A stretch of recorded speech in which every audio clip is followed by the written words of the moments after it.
From the birth of the universe to the last stand of heroes. This is the definitive timeline.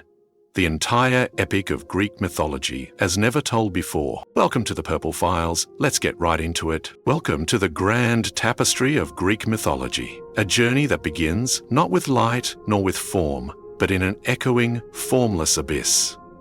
Before the mountains rose, before the oceans roared, before even the concept of time held sway, there was only chaos. Imagine a yawning emptiness, a gaping void. This was chaos, not a god, but a state of being, a primal condition of non-existence and potential. It was a swirling, disordered soup of all that could ever be, dark, silent, and infinite. From this profound nothingness, the first stirrings of creation would eventually and inevitably arise. Chaos was the womb of the universe, the raw material from which all subsequent order and disorder would spring. It held within its boundless expanse the seeds of stars, of worlds, of gods, and of mortals. From the very fabric of chaos, without parentage, without effort, the first distinct entities willed themselves into being.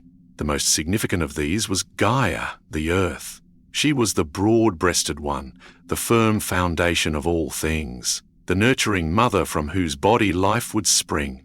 Gaia was tangible, a vast, fertile expanse, a stark contrast to the formlessness of chaos. And as Gaia emerged, so too did Uranus, the starry sky. He arched above her, a great dome of glittering constellations, a majestic counterpart to the solid earth below. Uranus was the embodiment of the heavens, vast and powerful.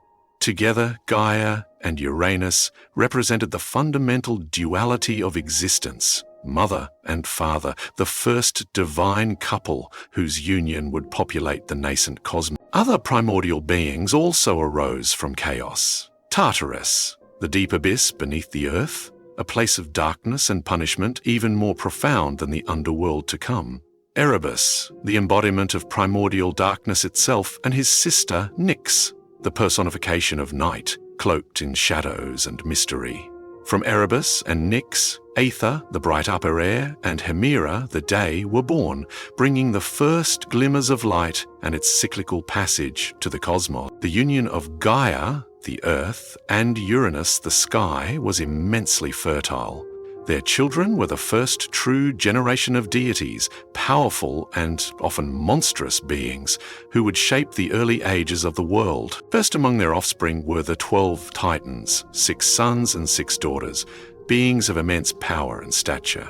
The sons were Oceanus, the great world-encircling river, Coeus, the titan of intellect and questioning, Crius, associated with heavenly constellations, Hyperion, the titan of heavenly light, father of the sun, moon, and dawn. Iapetus, whose sons would include Prometheus, a benefactor of mankind, and the most cunning and ambitious of them all, Cronus. The 6 Titan daughters, or Titanesses, were Theia, the titaness of sight and shining light, consort to Hyperion, Rhea, who would become the mother of the Olympian gods, Themis, the embodiment of divine law and order, Mnemosyne, the titaness of memory and mother of the muses, Phoebe, associated with prophecy and the moon, consort to Coeus, and Tethys, consort to Oceanus, mother of the countless river gods and ocean nymphs. These 12 titans were majestic and powerful, the first rulers of the cosmos. Next, Gaia bore Uranus 3 more sons, beings of a different, more formidable nature, the Cyclopes. Their names were Brontes, meaning thunder, Steropes, meaning lightning, and Arges, meaning bright or vivid flash. These were giant one-eyed smiths, masters of craft and raw power. They were unruly and strong, their single eye blazing with primal energy. It was they who would later forge the mighty thunderbolts for Zeus. And finally, Gaia bore Uranus her most terrifying offspring, the Hecatonkai's, or the 100-handed ones. There were 3 of them, Cottus, the furious, Briareus, the vigorous or the sea-goat, and Gyges, the large-limbed. Each possessed 100 immensely powerful arms and 50 heads that writhed and spat fire. Their strength was unimaginable, their appearance monstrous, a testament to the raw, untamed power of the early universe. Uranus the sky looked upon his later children, the Cyclopes and the Hecatoncheires, with fear and revulsion. Their immense power and monstrous forms disgusted him. He could not bear the sight of them, and in his cruelty and paranoia he decided to imprison them. He thrust them back into the womb of Gaia, deep within the hidden places of the earth, causing Gaia immense pain and anguish. Gaia groaned under the burden of her imprisoned children. Her body, the earth itself, ached with their confinement. She loved all her offspring, and Uranus's cruelty towards the Cyclopes and Hecatoncheires filled her with a slow, burning rage. She began to plot against her tyrannical husband, seeking a way to end his oppressive rule and free her suffering children. Gaia fashioned a great sickle, an adamantine reaping hook, its blade incredibly hard and sharp. She then gathered her Titan children, appealing to them for aid. She spoke of their father's cruelty, of her own suffering, and of the need to overthrow him. Most of the Titans recoiled in fear at the thought of challenging their powerful father.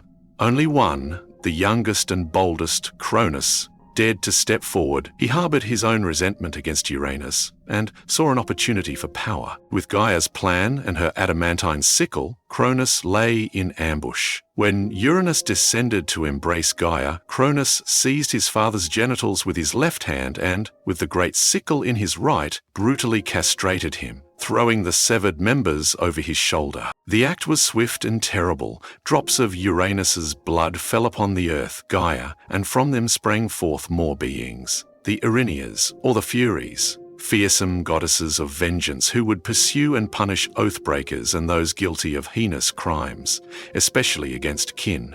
Also born from these blood drops were the Gigantes, the giants, a race of powerful, warlike beings who would later challenge the Olympian gods. And the Melii, the ash tree nymphs, also emerged. The severed genitals of Uranus were cast into the great sea. As they drifted, the sea foam churned around them, and from this divine spume a goddess of incredible beauty arose, naked and radiant. This was Aphrodite, the goddess of love, beauty, pleasure, and procreation. She floated ashore on the island of Cyprus, or sometimes Cythera, and wherever she stepped, flowers bloomed. With Uranus mutilated and his power broken, he retreated, his reign over.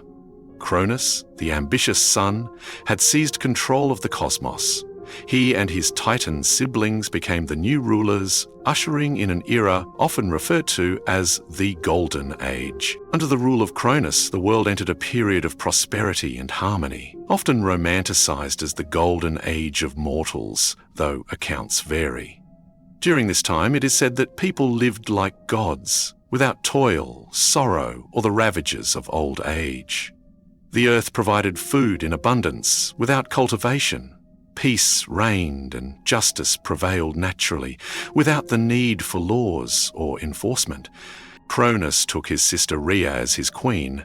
The other Titans also coupled and had their own offspring, expanding the divine family. Hyperion and Thea gave birth to Helios, the sun, Selene, the moon, and Eos, the dawn.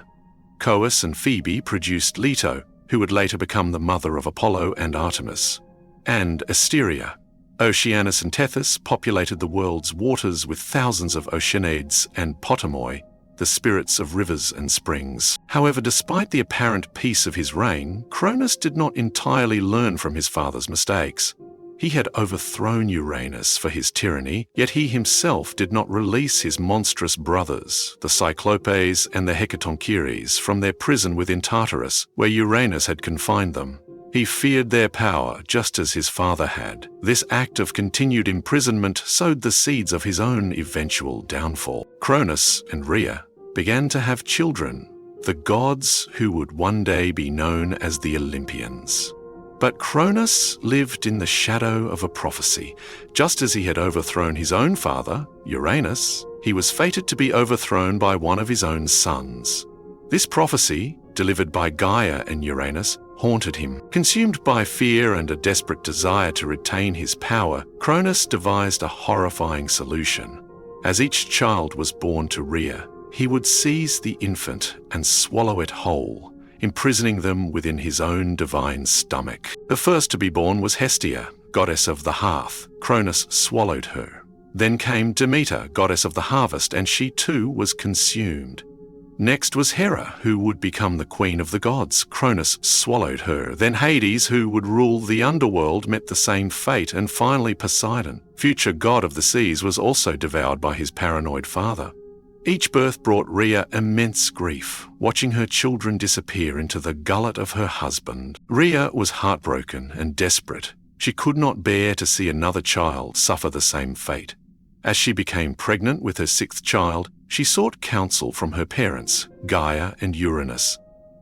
They too pitied her and devised a plan to save the unborn infant and bring about Cronus's eventual retribution. Gaia and Uranus advised Rhea to travel to the island of Crete, specifically to a remote cave on Mount Ida or Mount Dicte.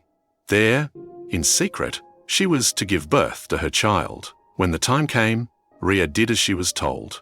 In the secluded cave, she bore her youngest son, Zeus. To deceive Cronus, Gaia took a large stone, a stone known as the omphalos, and wrapped it in swaddling clothes, presenting it to Cronus as if it were the newborn child. Cronus, suspecting nothing, took the stone and swallowed it whole, believing he had once again thwarted fate. Meanwhile, the infant Zeus was safely hidden in the Cretan cave. He was nurtured and protected by various guardians. Some myths say he was nursed by the goat Amalthea, whose horn, when broken, became the cornucopia, the horn of plenty. The Curetes, warrior-like spirits or lesser deities, guarded the cave, clashing their spears against their shields whenever the infant Zeus cried, so that Cronus would not hear his wails and discover the deception. And so, hidden from his father's ravenous fear, the child Zeus grew in strength and wisdom, destined to one day challenge the Titan king and fulfill the prophecy that Cronus so desperately sought to avoid. The age of the Titans was drawing to a close, and the dawn of a new divine order was on the horizon. An order to be forged in a cataclysmic war. The deception of Cronus was complete. While the Titan king ruled, believing himself secure, his youngest son, Zeus, grew to manhood in the hidden caves of Crete, nurtured in secret, his destiny slowly unfolding.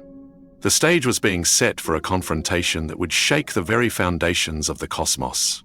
A war that would decide the future rulers of gods and mortals alike. This was the Titanomachy, the great war of the gods. Years passed, and Zeus, hidden from his father, matured into a powerful and intelligent young god. He was imbued with the strength of the earth that sheltered him and the wisdom of those who guided his upbringing, including, some say, his grandmother Gaia herself. Gaia had not forgotten the imprisonment of her children, the Cyclopes and Hecatoncheires.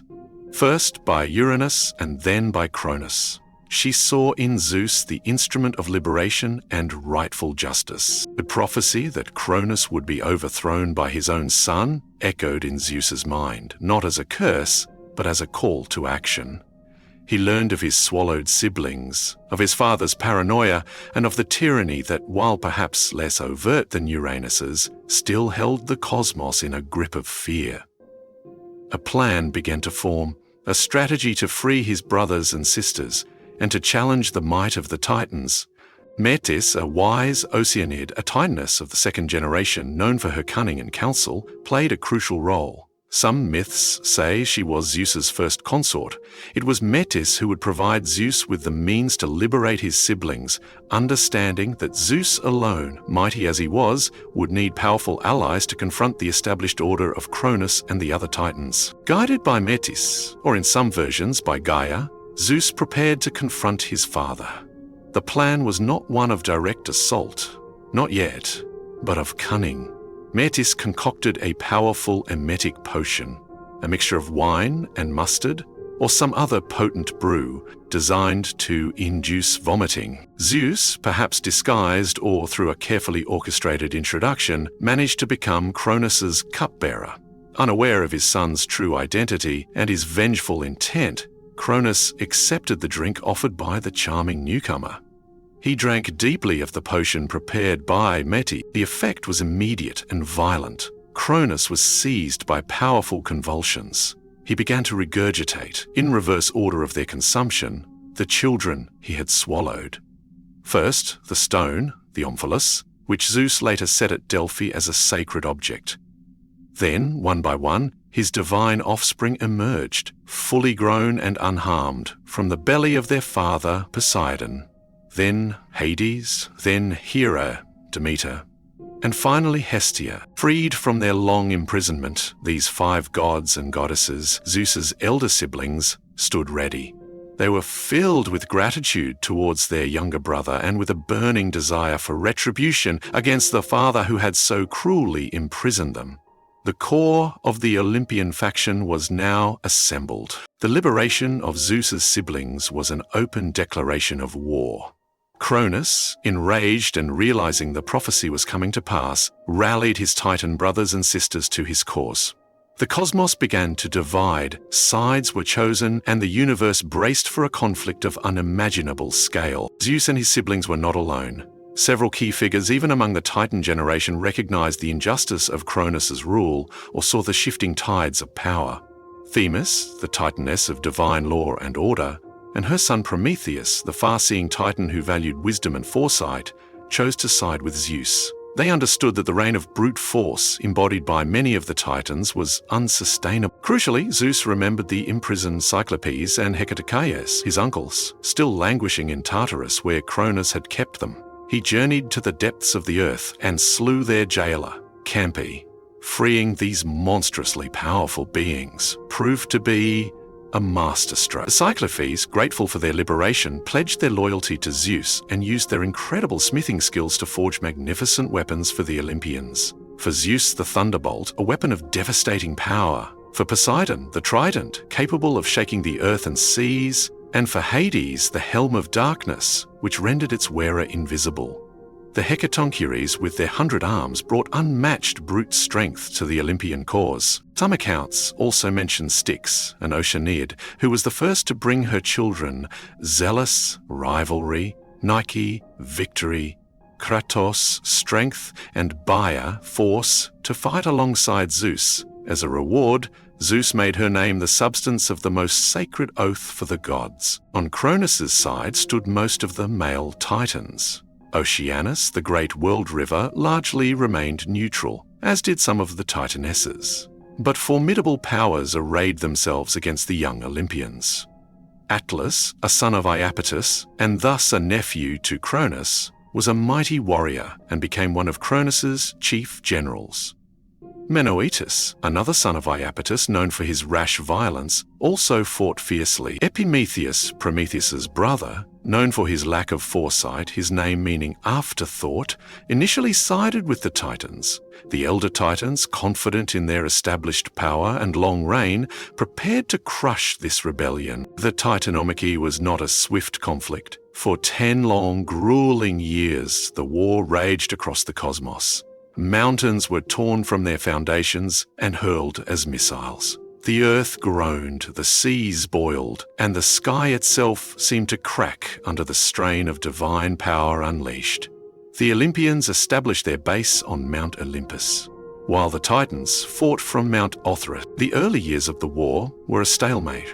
The raw power of the Titans was immense, their experience vast, but the Olympians possessed youthful vigor, strategic brilliance, often guided by Prometheus, and the game-changing weapons forged by the Cyclopes. The intervention of the Hecatoncheires marked a significant turning point. With their 100 arms, they could unleash devastating barrages, hurling 300 massive rocks at once, overwhelming the Titan warriors. Their sheer destructive capability began to tip the scales in favor of the Olympians. Zeus, wielding his newly forged thunderbolts, proved to be an unstoppable force. His lightning seared the heavens and scorched the earth, striking fear into the hearts of his enemies. Poseidon's trident caused earthquakes that shattered the Titans' defenses, and Hades, cloaked in his helm of darkness, moved unseen, sowing discord and striking from the shadows. The thunderbolt of Zeus was more than just a weapon. It was a symbol of his supreme authority and power, a tool that could command the very elements. Each bolt unleashed was a cataclysm capable of shattering mountains and boiling seas. The Cyclopes, having crafted it, knew its devastating potential, and in Zeus's hands, It became the decisive weapon of the war. Combined with the relentless assault of the Hecatoncheires, who buried the Titans under an unending hail of boulders, the Olympians pressed their advantage.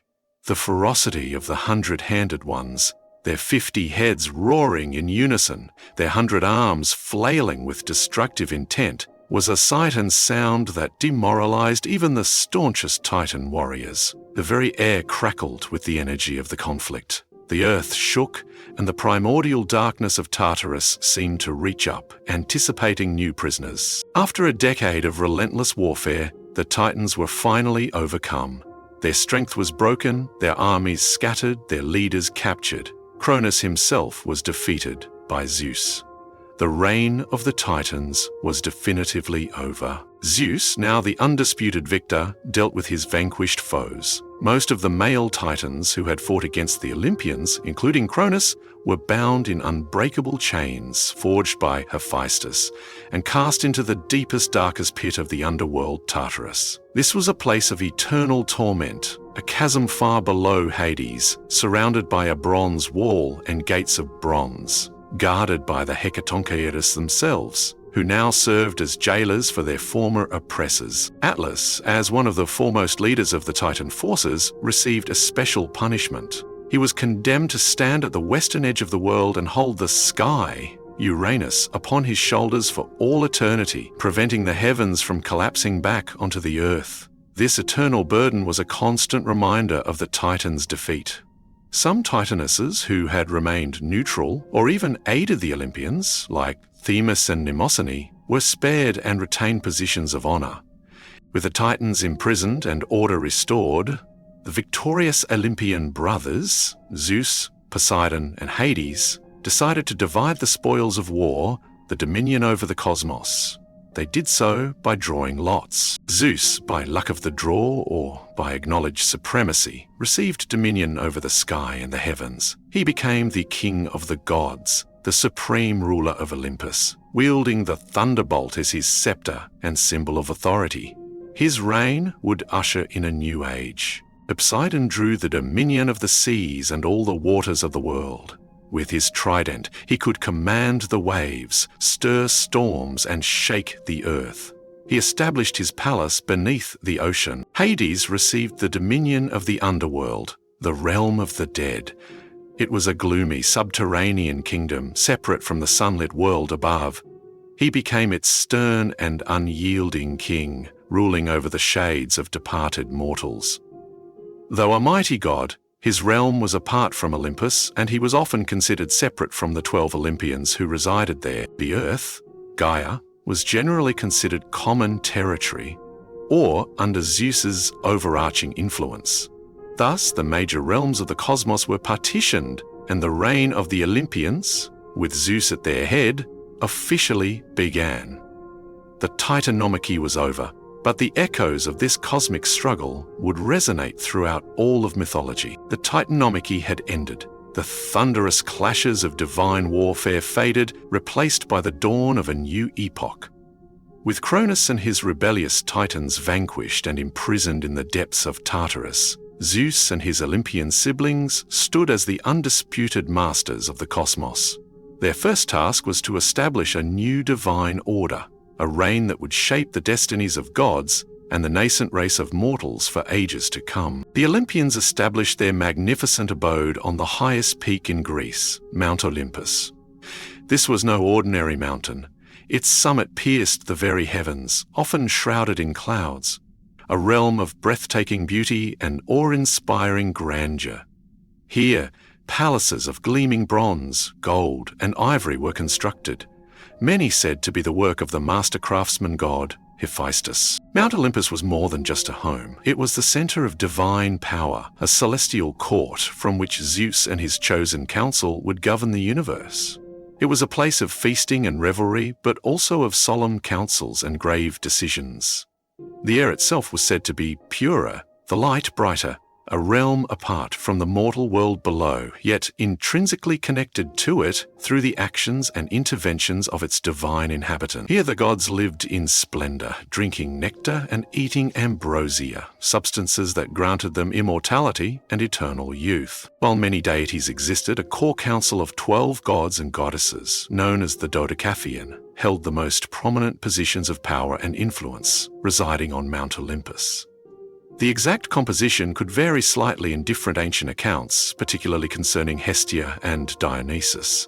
But the principal figures remained consistent. At the head of this divine assembly was Zeus, supreme ruler, wielder of the thunderbolt. He was the god of the sky, of weather, of law, order, justice, and fate.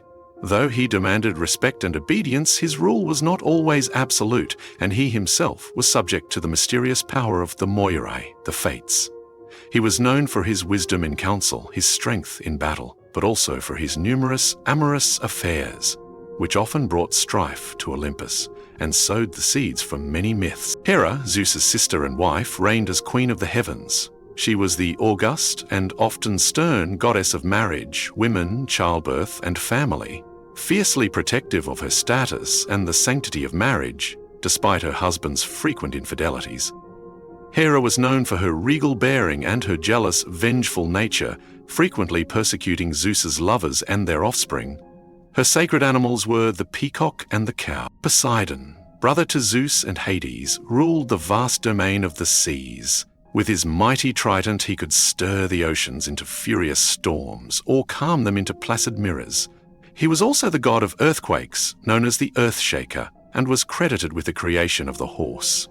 His temperament was often as turbulent and unpredictable as the waters he commanded. He resided in a golden palace beneath the waves. Demeter, another sister of Zeus, was the benevolent goddess of agriculture, grain, the harvest, and the fertility of the earth. She taught mankind the arts of sowing and ploughing, ensuring their sustenance.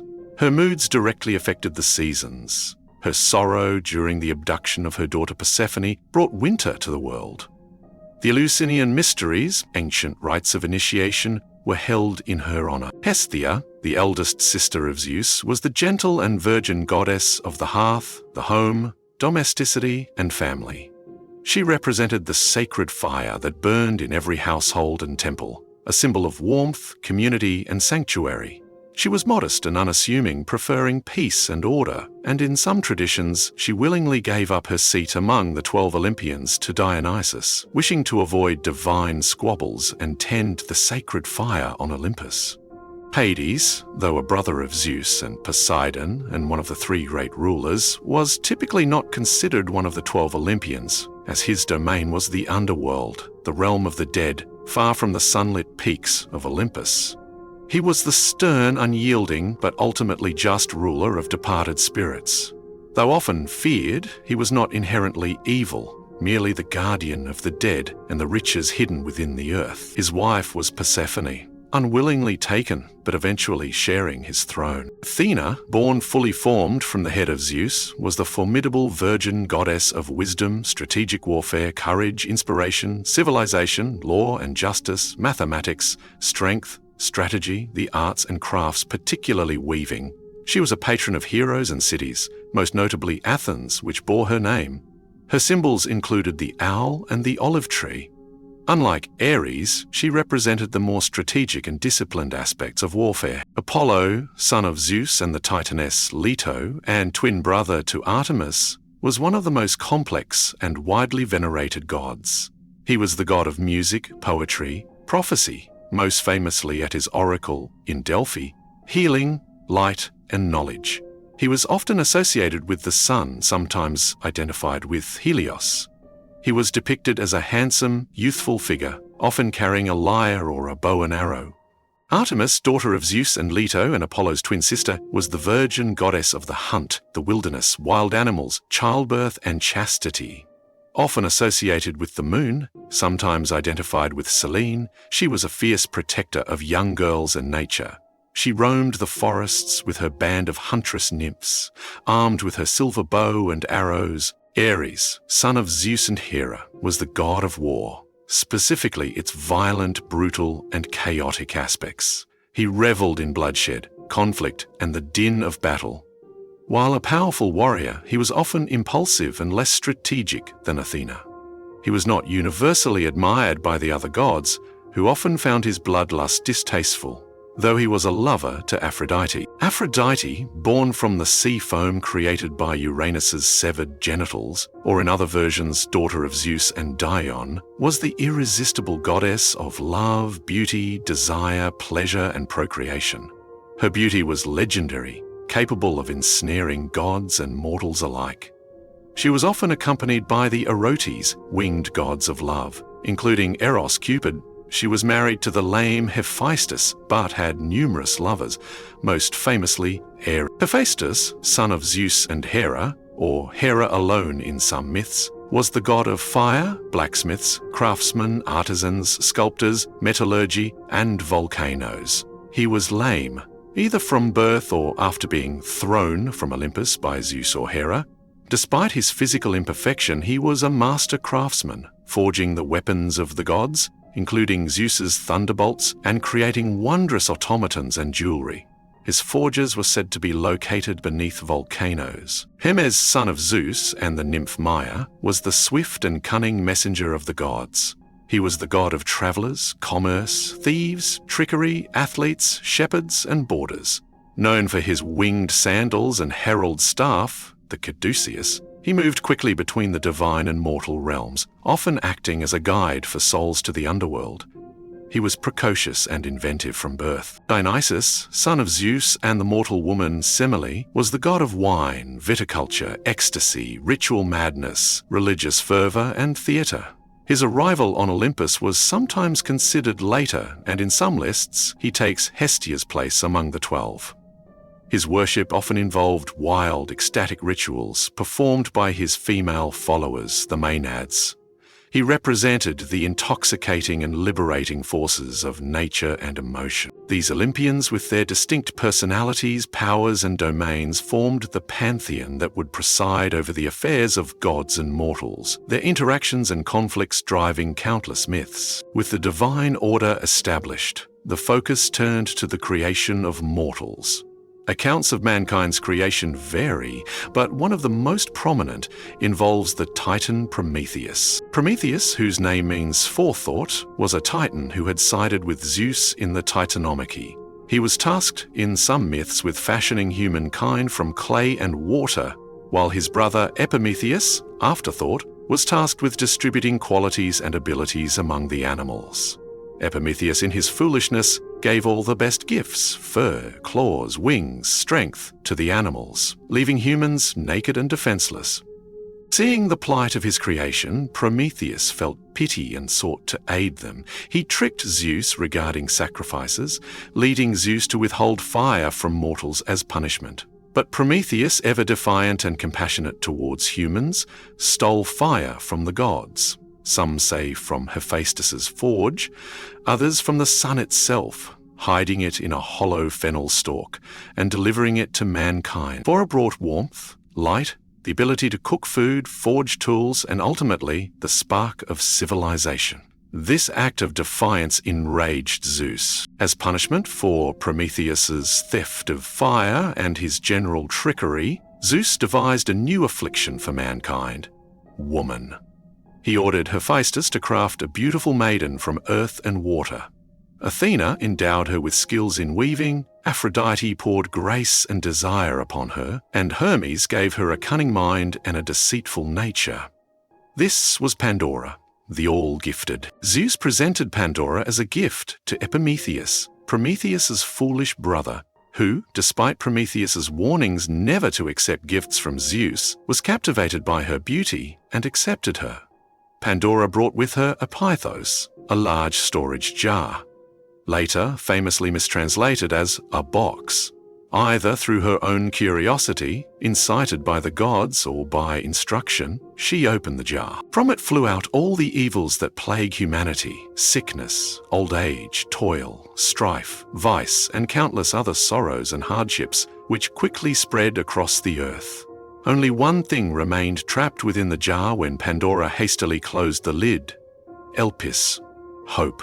Thus, while mankind was beset by myriad evils, Hope remained as a solace and a driving force. Prometheus himself was subjected to a terrible punishment for his transgressions. Chained to a rock in the Caucasus Mountains, where an eagle would devour his liver each day, only for it to regenerate each night, an eternal torment. Ancient Greek writers, notably Hesiod, described a succession of ages of man, each representing a decline from a previous, more idyllic state, reflecting a pessimistic view of human history. The Golden Age was the time of Cronus's rule, when humans lived like gods, free from labor and sorrow, dying peacefully as if falling asleep. The Silver Age, created by the Olympians, saw humans who were less noble.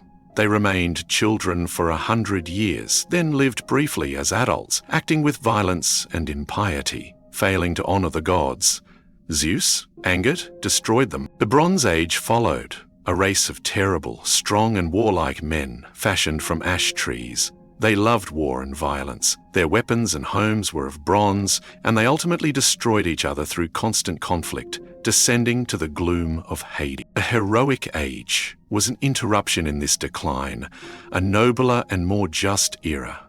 This was the time of the great demigods and heroes whose sagas fill Greek mythology. Figures like Heracles, Theseus, and the warriors of Troy. When they died, some were granted an afterlife in the Isles of the Blessed. The Iron Age was Hesiod's own time and ours. It was depicted as an age of unceasing toil, misery, and injustice. Humans would grow old quickly, respect for parents and oaths would vanish, might would make right, and shame and retribution would abandon the earth. Zeus, it was said, would eventually destroy this race too. Despite their supreme power, the Olympians' reign was not without challenges. Threats arose from both within and without, testing their newly established order. The Gigantes, or giants, were monstrous offspring of Gaia, born from the blood of Uranus that fell upon the earth. They were beings of immense size and strength, often depicted with serpents for legs, and they rose up to challenge the rule of the Olympians. Gaia, angered by the imprisonment of her Titan children in Tartarus, incited the giants to war. A prophecy declared that the giants could not be defeated by the gods alone. A mortal hero would need to fight alongside them. This hero was Heracles, Zeus's own son by a mortal woman. The Gigantomachy was a fierce and desperate battle. The giants hurled mountains and flaming oaks at Olympus. The gods fought with all their might, Zeus with his thunderbolts, Poseidon with his trident, Apollo with his arrow. Heracles, with his incredible strength and courage, played a decisive role, slaying many of the most formidable giants, thus securing the Olympians' victory and further solidifying their dominion. Perhaps the most terrifying threat Zeus ever faced came from Typhon, or Typhaeus, another monstrous child of Gaia and Tartarus. Typhon was a colossal, fire-breathing, dragon-like creature with 100 snake heads, his eyes flashing fire, his voice a cacophony of hisses and roars. He was so immense that he towered over mountains, his wings blotting out the sun. Typhon challenged Zeus for supremacy over the cosmos. The battle was cataclysmic. Many of the other gods fled in terror. Zeus, however, stood firm, engaging Typhon in a ferocious duel. He assailed the monster with his thunderbolts, burning its many heads. The conflict raged across the world, scorching the earth. Finally, Zeus managed to defeat Typhon, trapping him beneath Mount Etna in Sicily. The volcano's eruptions were said to be the fiery breath of the defeated monster, a constant reminder of the immense power Zeus had overcome to maintain his rule. Zeus's reign was characterized not only by his power, but also by his countless liaisons with goddesses, nymphs, and mortal women. These affairs, while often enraging Hera, produced a vast lineage of gods, demigods, and heroes who became central figures in Greek mythology. His consorts included Metis, mother of Athena, Themis, mother of the Horai, Seasons, and the Moirai, Fates in some versions, Eurynome, mother of the Chaarites, Graces, Mnemosyne, mother of the 9 Muses, Demeter, mother of Persephone, Leto, mother of Apollo and Artemis, and of course Hera, mother of Ares, Hebe, Aletheia and Hephaestus in some account, his affairs with mortal women such as Alcmene, mother of Heracles, Danae, mother of Perseus, Leda, mother of Helen and Pollux, Europa, mother of Minos, Io, and many others populated the world with heroes whose deeds would form the backbone of the heroic age. These offspring often inherited divine qualities, bridging the gap between gods and mortals, their stories exploring themes of fate, heroism, and the complex relationship between humanity and the divine. The establishment of Olympian rule, the creation and early trials of mankind, and the burgeoning lineage of gods and heroes set the stage for the next great chapter of Greek mythology, the heroic age, where the descendants of these gods would walk the earth, performing deeds of legendary valor and suffering fates of epic tragedy. The reign of the Olympians was firmly established. The cosmos, though still subject to divine whims and conflicts, had found a new equilibrium. Now the focus of myth begins to shift, descending from the cloudy peaks of Mount Olympus to the fertile lands and burgeoning cities of the mortal world. This was the dawn of the heroic age, an era where demigods, offspring of gods and mortals, and exceptional human beings would walk the earth, their destinies interwoven with prophecies, monsters, and divine interventions. These are the stories of the early heroes, those who laid the foundations for the grand sagas to come. One of the earliest and most celebrated heroes was Perseus, whose adventures are a tapestry of divine aid, monstrous encounters, and fated heroism. The tale begins with Acrisius, king of Argos, who was warned by an oracle that his own grandson would kill him. Fearful, Acrisius imprisoned his only daughter, Danae, in a bronze tower, open to the sky but inaccessible, to prevent her from conceiving a child. But Zeus, king of the gods, desired Danae. He appeared to her as a shower of golden rain, which poured through the roof of her prison and into her lap, impregnating her. From this divine union, Perseus was born. When Acrisius discovered the child, he was terrified, but unwilling to directly kill his own daughter and grandson, fearing the wrath of the gods. Instead, he had Danae and the infant Perseus locked in a wooden chest and cast adrift upon the sea. The chest floated, guided by fate and perhaps divine intervention, to the island of Seriphos. On Seriphos, Danae and Perseus were found by a kind fisherman named Dictys, who took them in. Dictys was the brother of Polydectes, the king of Seriphos. As Perseus grew into a strong young man, Polydectes became infatuated with Danae and sought to marry her. Danae refused him, and Perseus protected his mother. To rid himself of Perseus, Polydectes devised a treacherous plan. He pretended he was to marry Hippodamia and demanded a horse as a wedding gift from all his subjects. Perseus, having no horse, rashly boasted he could bring anything else the king desired, even the head of the Gorgon Medusa. Polydectes eagerly seized upon this, commanding Perseus to bring him Medusa's head, a seemingly impossible and suicidal task. Medusa was one of 3 Gorgon sisters, monstrous beings with snakes for hair, bronze hands, and a gaze that turned any living creature to stone. Of the 3, only Medusa was mortal. Perseus embarked on this perilous quest, but he did not go unaided. The gods favored him. Athena, who had her own reasons for wanting Medusa dead, and Hermes, the divine messenger, appeared to him. They instructed him to first seek out the Graeae, 3 ancient sisters who shared a single eye and a single tooth between them. Perseus cleverly intercepted the eye as they passed it from one to another and, by withholding it, forced them to reveal the location of certain nymphs who possessed magical items essential for his quest. From these nymphs, Perseus received 3 invaluable gifts: a pair of winged sandals that allowed him to fly, a magical bag called a cabesus to safely contain Medusa's head, and the helm of darkness, Hades' cap of invisibility. Hermes also provided him with an adamantine sickle or sword, incredibly sharp and strong, while Athena gave him a highly polished bronze shield, instructing him to use its reflection to view Medusa, thus avoiding her petrifying gaze. Equipped with these divine artifacts, Perseus flew to the land of the Gorgons. Using the reflective shield, he found Medusa asleep. He swiftly beheaded her with the adamantine weapon, and from her severed neck sprang the winged horse Pegasus and the warrior Chrysaor. Perseus placed Medusa's head in the cabesus and, wearing the helm of darkness, escaped the pursuit of her immortal, enraged sisters. On his journey home, flying over the coast of Ethiopia, often identified with Phoenicia or lands near Joppa, Perseus spied a beautiful maiden chained to a rock by the sea. This was Princess Andromeda, daughter of King Cassiopeia. Cassiopeia had boasted that she and her daughter were more beautiful than the Nereids, the sea nymphs. Angered by this hubris, Poseidon had flooded the land and sent a terrible sea monster, Cassitus, to ravage the kingdom. An oracle declared that the only way to appease the monster was to sacrifice Andromeda. Perseus, struck by Andromeda's beauty and plight, offered to save her if her parents would agree to give her to him in marriage. They readily consented.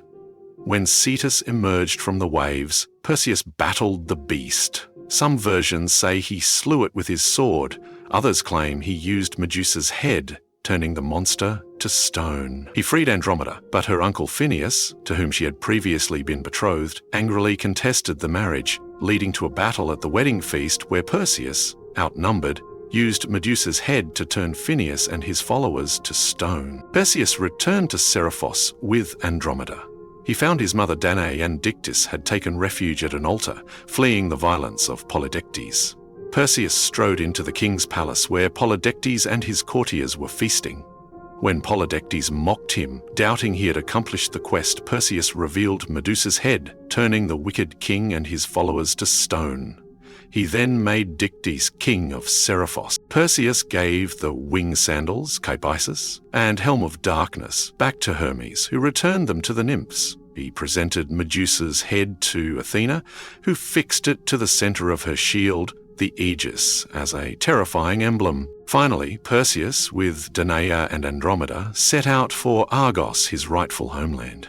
King Acrisius, hearing of their approach and remembering the prophecy, fled to Larissa in Thessaly. Fate, however, is inescapable. Years later, Perseus was competing in funeral games held in Larissa.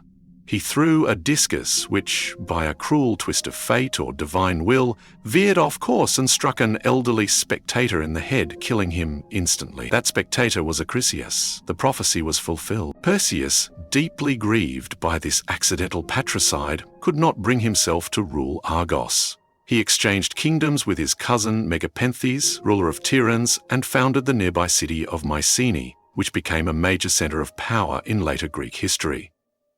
Perseus and Andromeda had many children, and their descendants included the great hero, Heracles. Another early hero, contemporary with or slightly later than Perseus, was Bellerophon, whose story is one of great triumphs achieved through divine favor, but also a cautionary tale of hubris. Bellerophon, originally named Hipponomus, was a prince of Corinth, son of King Glaucus, or sometimes Poseidon, and Eurynome. He accidentally killed his brother, or a noble of Corinth, and was forced into exile.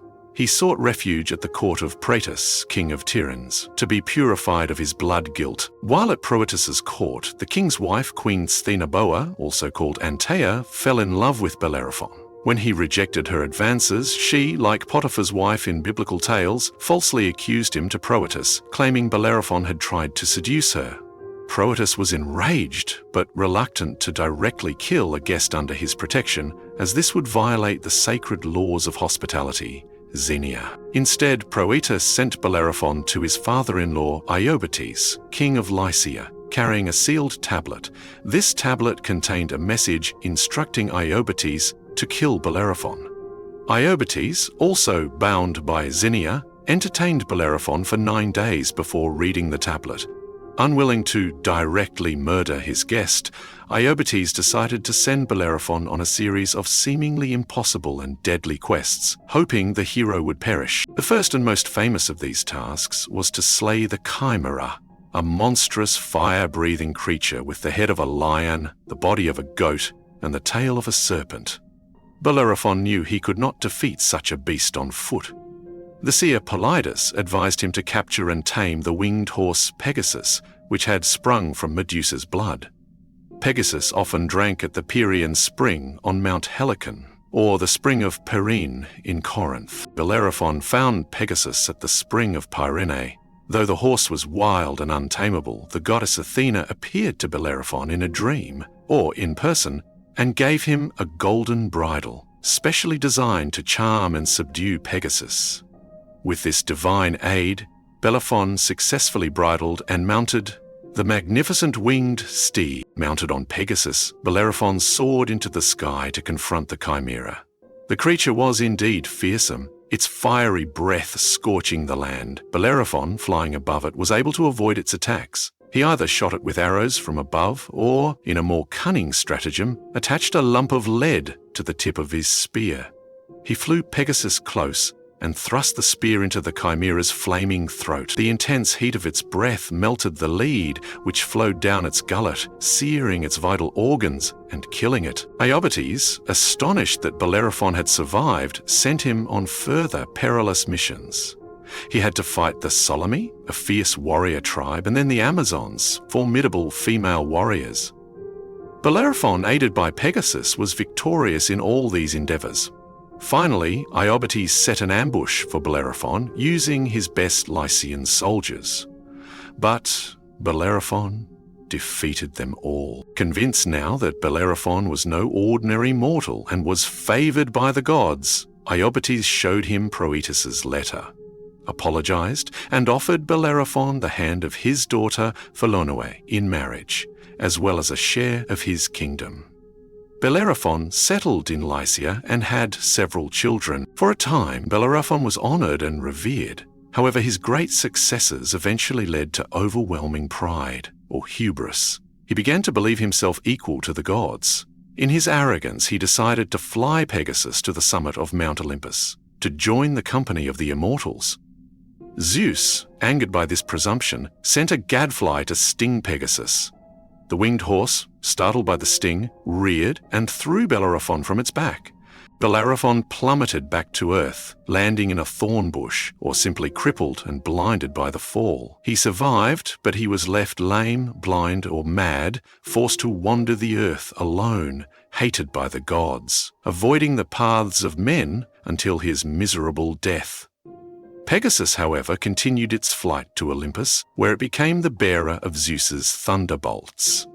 Bellerophon's tale serves as a stark warning against excessive pride and the folly of mortals attempting to overreach their station. The story of Cadmus is one of divine guidance, monstrous encounters, and the founding of one of Greece's most important and ill-fated cities, Thebes. Cadmus was a Phoenician prince, son of King Agenor of Tyre and Queen Telephassa.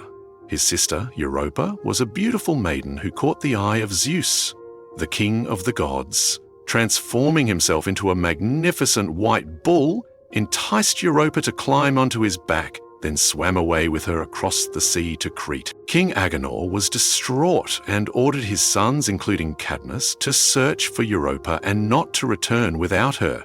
Cadmus, accompanied by his mother, set out on a long and fruitless search across the lands. They wandered for years, but Europa was nowhere to be found. Eventually, Telephassa died in Thrace, and Cadmus, despairing of ever finding his sister, sought guidance from the oracle of Apollo at Delphi. The oracle advised Cadmus to give up the search for Europa. Instead, he was to follow a specific cow with a half-moon marking on its flank. Wherever this cow should tire and lie down, there he was to found a city. Cadmus purchased the designated cow in Phocis and followed it through Boeotia. The cow eventually collapsed from weariness on a hill, and Cadmus knew this was the spot where his city was to be built. Intending to sacrifice the cow to Athena, Cadmus sent his companions to fetch water from a nearby spring, the Spring of Ares. However, the spring was guarded by a monstrous serpent, or dragon, sacred to Ares, the god of war. This serpent killed most of Cadmus's companions. Enraged, Cadmus confronted the beast, and after a fierce battle, managed to slay it with his spear or sword. Athena appeared to Cadmus and instructed him to take the serpent's teeth and sow them into the earth, like seeds. Cadmus obeyed. From the furrows where the teeth were sown, a host of fully armed warriors sprang up from the ground. These were the Spartoi, the sown men. Fearful of this sudden army, Cadmus, on Athena's advice, threw a stone among them. The Spartoi, not knowing who had thrown it, began to fight amongst themselves, accusing each other, until only 5 remained. These 5 survivors, Echion, Udaeus, Chthonius, Hyperenor, and Capiliurus, made peace with Cadmus and became the ancestors of the Theban nobility. To atone for killing Ares' sacred serpent, Cadmus was forced to serve Ares as a bondsman for a period of 8 years. After his servitude, Ares was reconciled, and Athena secured for Cadmus the kingship of the land. Zeus gave him Harmonia, the daughter of Ares and Aphrodite, as his wife. Their wedding was a magnificent affair, attended by all the Olympian gods, who brought splendid gifts. Among these was a famous, divinely crafted necklace, made by Hephaestus, and a robe.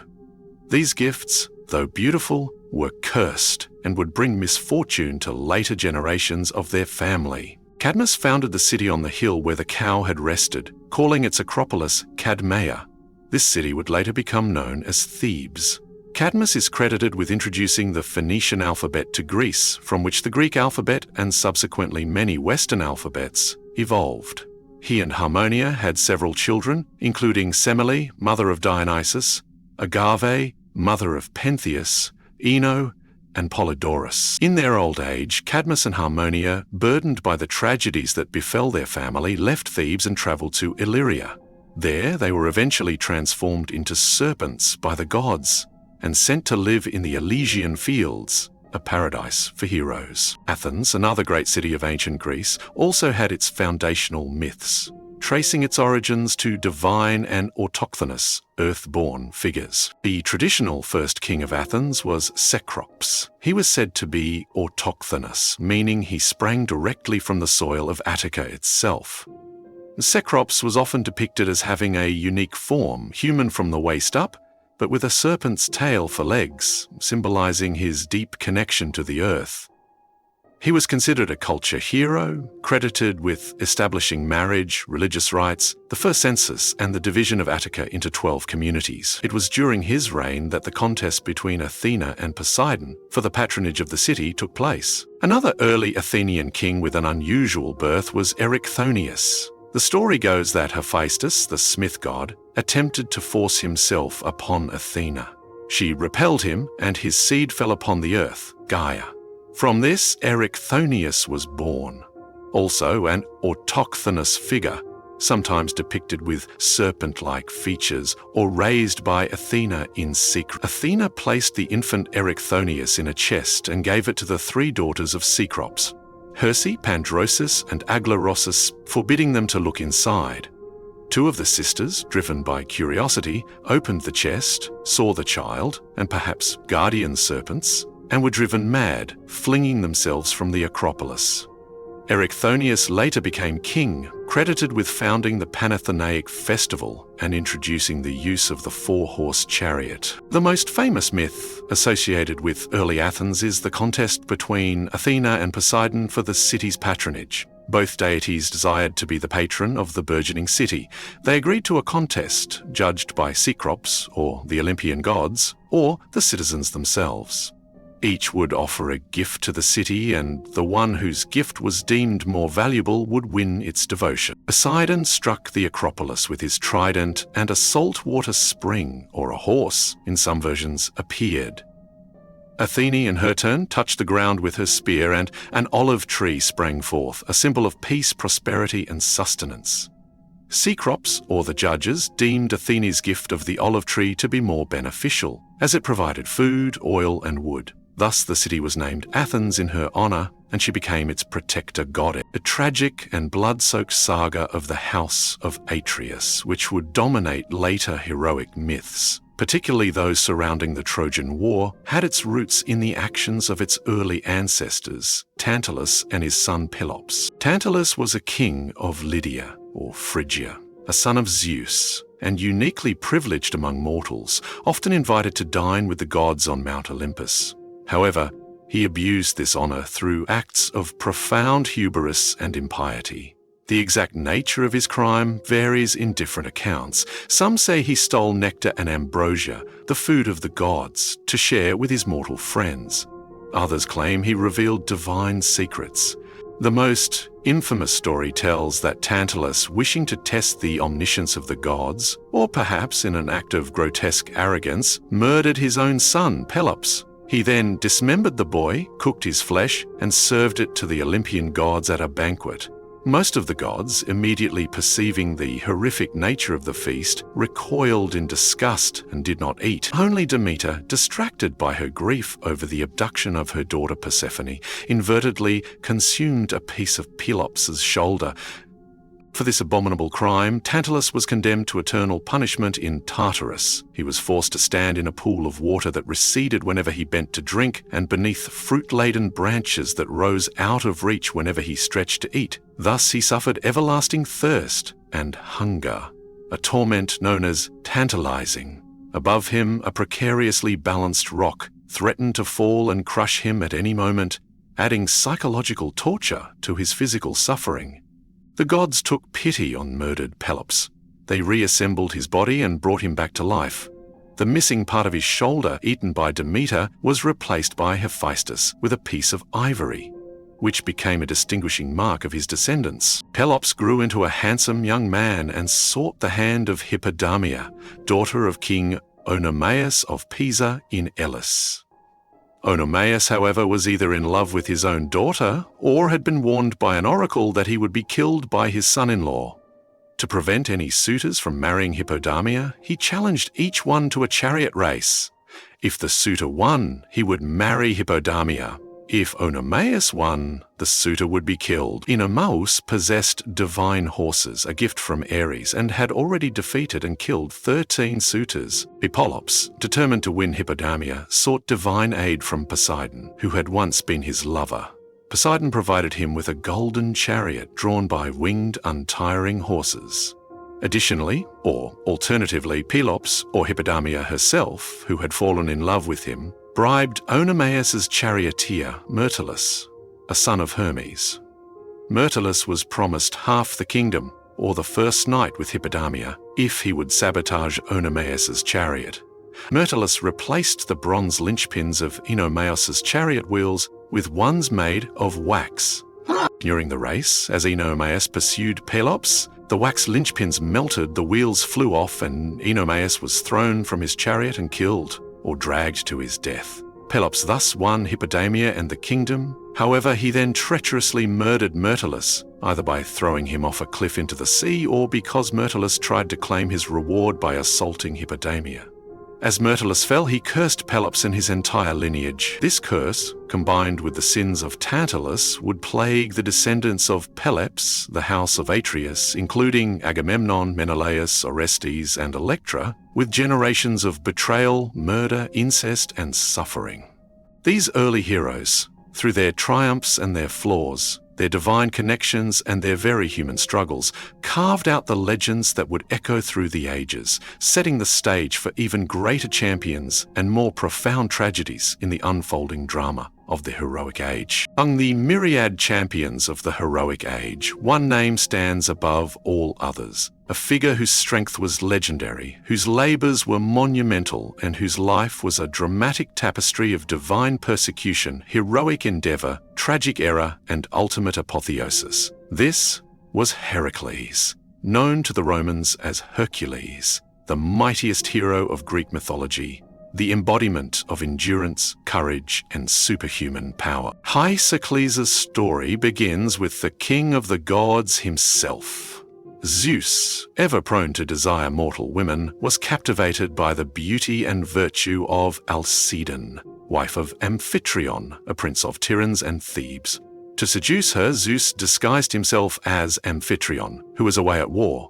He extended one night into 3 and lay with Alcmene, conceiving the hero who would be named Alcides at birth, meaning descendant of Alcaeus, Amphitryon's father. Later he would be renamed Heracles, meaning glory of Hera, ironically, as Hera would be his most persistent tormentor. When the real Amphitryon returned, he too lay with Alcmene, and she conceived a second son, Iphicles, a fully mortal child who would be Heracles' twin brother, though born of a different father. Zeus boasted on Olympus that a son of his lineage, due to be born that day, would rule over all his neighbors. Hera, Zeus's ever-jealous wife, heard this and was enraged by yet another infidelity. She tricked Zeus into swearing an unbreakable oath that the child born that day into the Perseid dynasty, descendants of Perseus, would indeed become a great ruler. Then, Hera hastened to Argos, where the wife of Sthenelus, Perseus' son, thus of Zeus's lineage, was pregnant. Hera, using her divine power, induced Sthenelus' wife to give birth prematurely to a 7-month child, Eurystheus. Simultaneously, she delayed Alcmene's labor, ensuring that Eurystheus, not Heracles, would be the one to fulfill Zeus's unwitting prophecy. This act set the stage for much of Heracles' future suffering, as he would later be subservient to the far weaker Eurystheus. Hera's hatred for Heracles, the living symbol of her husband's unfaithfulness, did not end there. It would shadow him for his entire mortal life. Even as an infant, Heracles displayed extraordinary strength. When he was only 8 or 10 months old, Hera, still seeking his destruction, sent 2 enormous venomous snakes into the nursery where Heracles and his mortal twin, Iphicles, lay. Iphicles screamed in terror, but Heracles, with preternatural calm and power, grasped a serpent in each hand and joyfully strangled them to death. Amphitryon and Alcmene rushed in to find Heracles playing with the dead snakes as if they were toys. This event made it clear that Heracles was no ordinary child and was destined for greatness, or at least great trials. Heracles received the education befitting a hero. Amphitryon taught him to drive a chariot. Autolycus taught him wrestling. Eurytus, king of Oechalia, taught him archery. Castor, one of the Dioscuri, taught him armed combat. However, his temper could be as formidable as his strength. His music teacher was Linus, brother of Orpheus.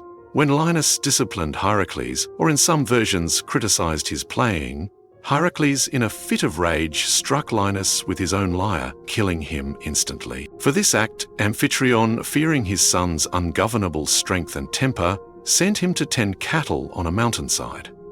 Here, Heracles grew to immense stature and power, living a rustic life. It was during this period, at a crossroads, that he was said to have been visited by 2 allegorical figures, Kakia, vice, and Arete, virtue, each offering him a different path in life, one of ease and pleasure, the other of hardship and glory. Heracles chose the path of Arete, the path of glorious toil. His first major heroic deed, as a young man, was the slaying of the lion of Catharion, which was ravaging the herds of Amphitryon and King Theseus of Thespae.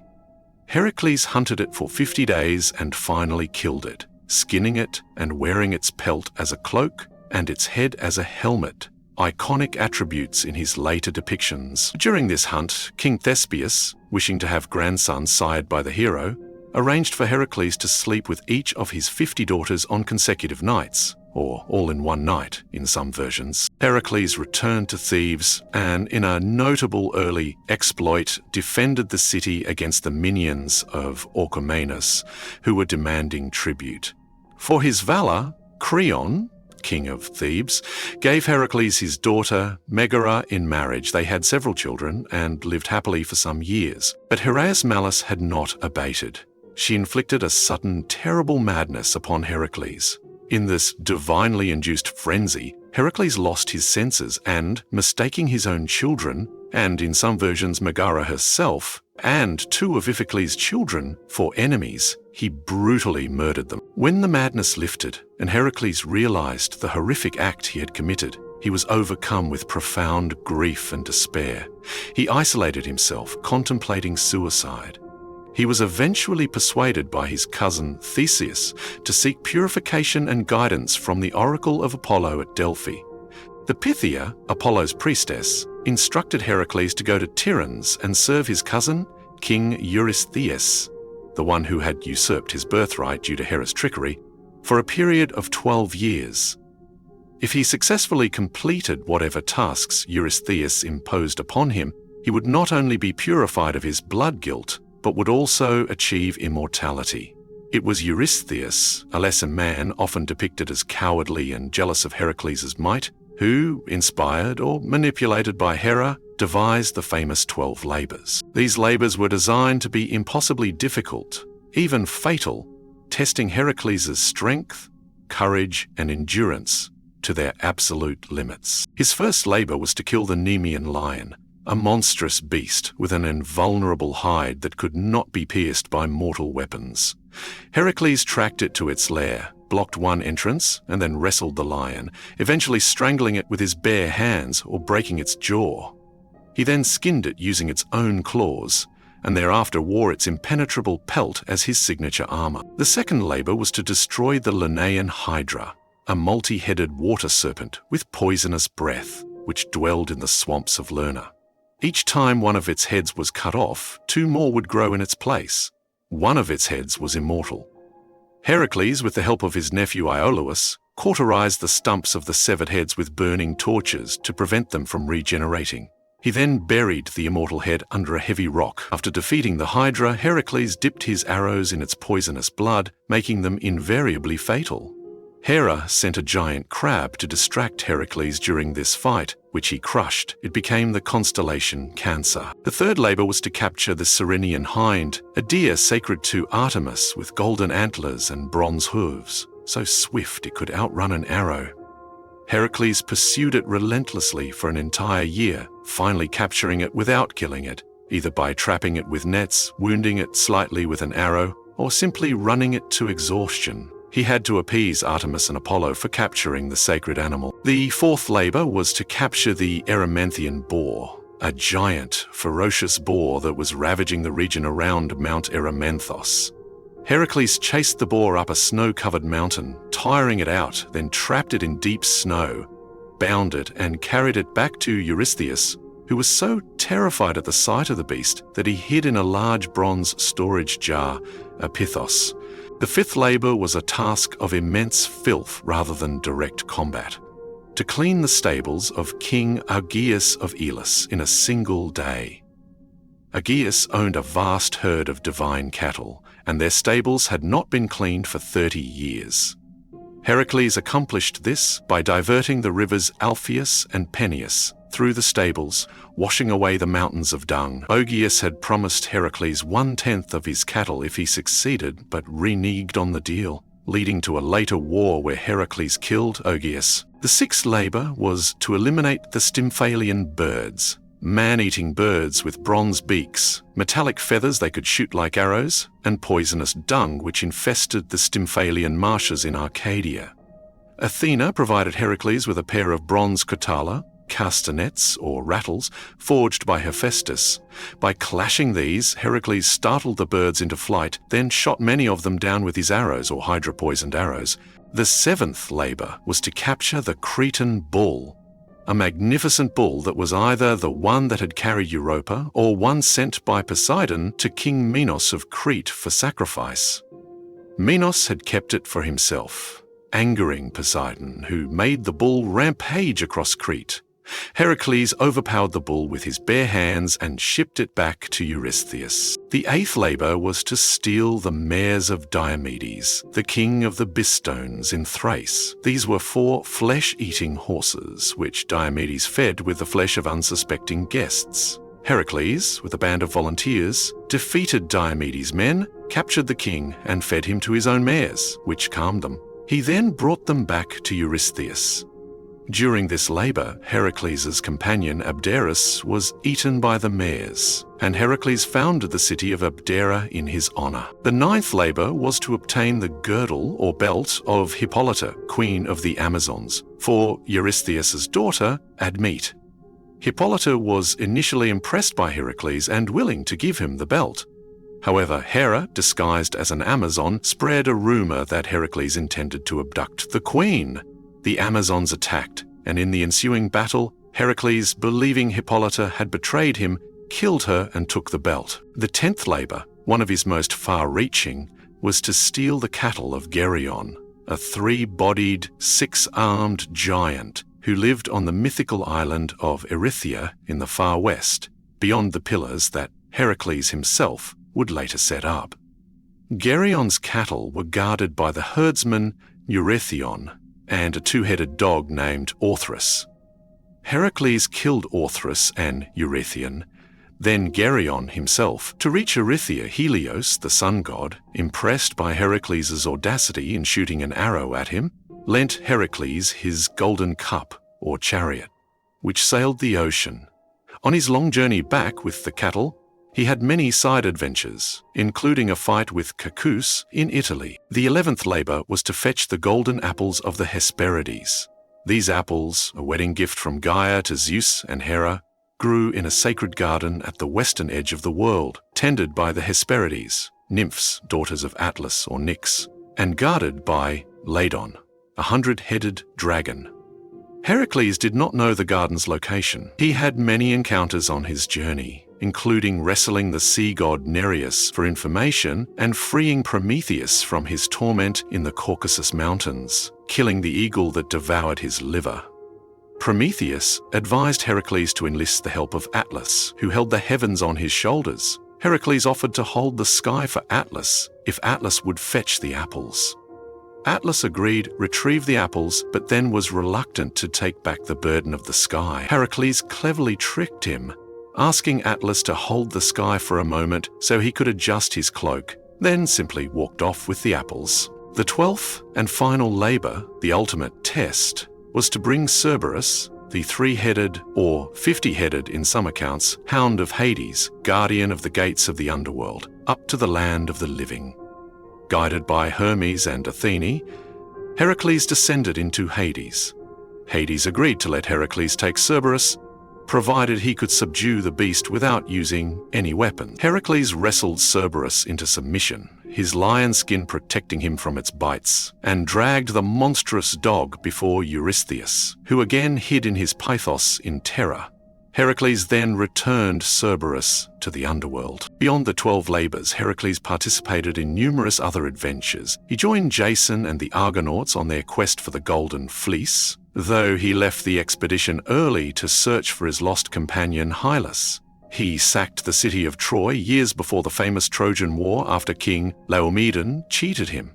He wrestled Thanatos, Death, to save Alcestis, the wife of King Admetus, who had offered to die in her husband's place. He also established the Olympic Games, or revived them, in honor of Zeus after cleaning the Augean stables, or defeating Augeas. His life was a continuous series of heroic deeds and often violent encounters. After completing his labors and gaining his freedom from Eurystheus, Heracles had many more adventures. He eventually sought a new wife, and won Deianira, daughter of King Oeneus of Calydon, after wrestling the river god Achelous for her hand. Years later, while traveling with Deianira, they came to the Evenus River, which was in flood. The centaur Nessus offered to carry Deianira across for a small fee. Heracles agreed and waded across himself. However, midway across the river, Nessus attempted to rape Deianira. Heracles heard her cries and shot Nessus with one of his hydra-poisoned arrows.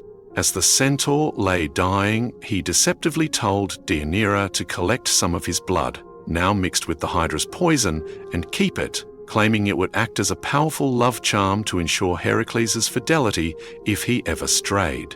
Deianira, naive and loving, collected the poisoned blood. Later, Heracles conquered Oechalia and took Princess Iole captive, for whom he had once competed. Deianira, fearing that Heracles loved Iole more than her, remembered Nessus's love charm. She smeared the centaur's poisoned blood on a fine robe and sent it to Heracles as a gift, hoping to rekindle his love for her. When Heracles put on the robe, the hydra's poison began to burn his flesh, causing unimaginable agony. The robe clung to him, and as he tried to tear it off, it ripped away chunks of his skin. Realizing he was dying a slow and excruciating death, and learning of Deianira's unwitting role, she killed herself in remorse, Heracles ordered a funeral pyre to be built on Mount Oeta. He lay down on the pyre and instructed his companions to light it, but none dared. Finally, Poas, father of Philoctetes, agreed to light the pyre. In gratitude, Heracles gifted him his mighty bow and arrows, which Philoctetes would later use in the Trojan War. As the flames consumed Heracles' mortal body, a thunderclap was heard, and Athena and Hermes descended in a chariot to carry his divine part, his immortal spirit, to Mount Olympus. On Olympus, Heracles was reconciled with Hera, who even gave him her daughter Hebe, the goddess of youth, as his immortal wife. He was granted full godhood, taking his place among the immortals he had served and sometimes defied. His apotheosis was the ultimate reward for a life of extraordinary suffering, unparalleled heroism, and unwavering endurance. Heracles became a symbol of humanity's potential to overcome even the greatest adversities and achieve divinity through glory. While Heracles roamed the wider Greek world performing labors of immense strength, another hero was rising to prominence, a champion whose deeds would become inextricably linked with the glory of Athens. This was Theseus, a hero known as much for his intelligence and kingly virtues as for his courage and martial prowess. His adventures, particularly the slaying of the Minotaur, would cement his place as one of the great figures of the heroic age. Theseus's origins were shrouded in a degree of noble mystery, befitting a future king and hero. His mother was Aethra, daughter of Pythias, the wise king of Trojan. His father was officially Aegeus, the aging and childless king of Athens. Aegeus, despairing of having an heir, had consulted the oracle at Delphi, who gave him a cryptic response: "Do not untie the bulging mouth of the wineskin until you have reached the height of Athens, lest you die of grief." Confused by this prophecy, Aegeus visited his friend Pythias in Trojan. Pythias, renowned for his wisdom, understood the oracle's meaning, that Aegeus should not lie with a woman until he returned to Athens if he wished to avoid future sorrow. However, Pythias, desiring a grandson who might one day rule Athens, or perhaps seeing an opportunity to link his lineage with the Athenian throne, got Aegeus drunk and arranged for him to spend the night with his daughter Athra. On that very same night, according to some traditions, Aethra, acting on a dream or divine instruction, waded across to the nearby island of Sphaeria to offer a sacrifice. There, the sea god Poseidon appeared and lay with her. Thus, Theseus was conceived with a dual paternity, possessing the lineage of both a mortal king and a powerful Olympian god, a common motif for great heroes. Before Aegeus left Troezen to return to Athens, he took Aethra to a large, heavy rock. Beneath it, he placed his sword and a pair of sandals. He instructed Aethra that if she bore a son, she was to raise him in secret. When the boy was strong enough to lift the rock and retrieve the tokens, he was to travel to Athens and present them to Aegeus as proof of his parentage. Theseus grew up in Troezen, strong, brave, and intelligent. When he came of age, Aethra revealed his parentage and showed him the rock. Theseus, with ease, lifted the massive stone and claimed his father's sword and sandals. His grandfather Pythias urged him to travel to Athens by the safe sea route. But Theseus, eager to emulate his cousin Heracles and win renown through heroic deeds, chose the perilous land route around the Saronic Gulf, a path infested with bandits and monsters. His journey became known for his 6 labors. First, at Epidaurus, he encountered Periphetes, known as Corinetes, the club bearer, who would bludgeon travelers with his bronze club. Theseus defeated him and took the club for himself, which became one of his characteristic weapons. Second, at the Isthmus of Corinth, he faced Sinis, called Pitiocamptes, the pine bender. Sinis would force travelers to help him bend down 2 pine trees, then tie his victims to the trees and release them, tearing them apart. Theseus subjected Sinis to the same cruel fate. Third, near Crommyon, he slew the Crommyonian sow, sometimes called Phaia, a monstrous wild pig that was ravaging the countryside. Some accounts say it was the offspring of Typhon and Echidna. Fourth, on the borders of Megara, he encountered Sciron, a robber who forced travelers to wash his feet on the cliff edge, then kicked them into the sea below, where a giant sea turtle devoured them. Theseus overpowered Sciron and threw him off the cliff to his own turtle. Fifth, at Eleusis, he wrestled and killed Cercyon, the king of Eleusis, who forced strangers into a wrestling match and killed the losers. Theseus, skilled in wrestling, some say he invented its techniques, defeated and slew him. Sixth, just outside Athens, he met Procrustes, also known as Damastes or Polypemon, the stretcher. Procrustes had 2 beds, one long and one short. He would offer lodging to travelers, then force them to fit his beds. If they were too short for the long bed, he would stretch them on a rack. If they were too tall for the short bed, he would chop off their limbs. Theseus subjected Procrustes to his own gruesome hospitality, fitting him to one of his beds. By clearing the road of these menaces, Theseus arrived in Athens not as an unknown youth, but as a celebrated hero. When Theseus arrived in Athens, he did not immediately reveal his identity. King Aegeus was then under the influence of the sorceress Medea, who had fled from Corinth after her tragic deeds there, and had promised Aegeus she could provide him with an heir through her magic. Medea, recognizing Theseus as Aegeus' son and a threat to her own position and the prospects of her son Medus, plotted to kill him. She persuaded Aegeus that the newcomer was a danger and convinced him to send Theseus on another perilous task, to capture the Marathonian bull, the same Cretan bull that Heracles had brought to Greece, which had since escaped and was terrorizing the plains of Marathon. Theseus successfully captured the bull and sacrificed it to Apollo or Athena. Medea then convinced Aegeus to poison Theseus at a banquet. As Theseus was about to drink from the poisoned cup, he drew his sword, ostensibly to carve the meat. Aegeus instantly recognized the sword as the one he had left under the rock in Troezen. He dashed the poisoned cup from Theseus's hand just in time, embraced his son, and acknowledged him as his heir before all of Athens. Medea, her plot foiled, fled Athens with her son. Soon after his recognition, Athens faced a grim tribute. Years earlier, Androgeus, son of King Minos of Crete, had been treacherously killed in Attica. In retribution, Minos had waged war against Athens and imposed a horrifying tax. Every 9 years, or annually in some versions, Athens had to send 7 young men and 7 young women to Crete to be sacrificed to the Minotaur. The Minotaur was a monstrous creature with the body of a man and the head of a bull. It was the offspring of Pasiphae, King Minos' wife, and a beautiful white bull sent by Poseidon, which Minos had failed to sacrifice.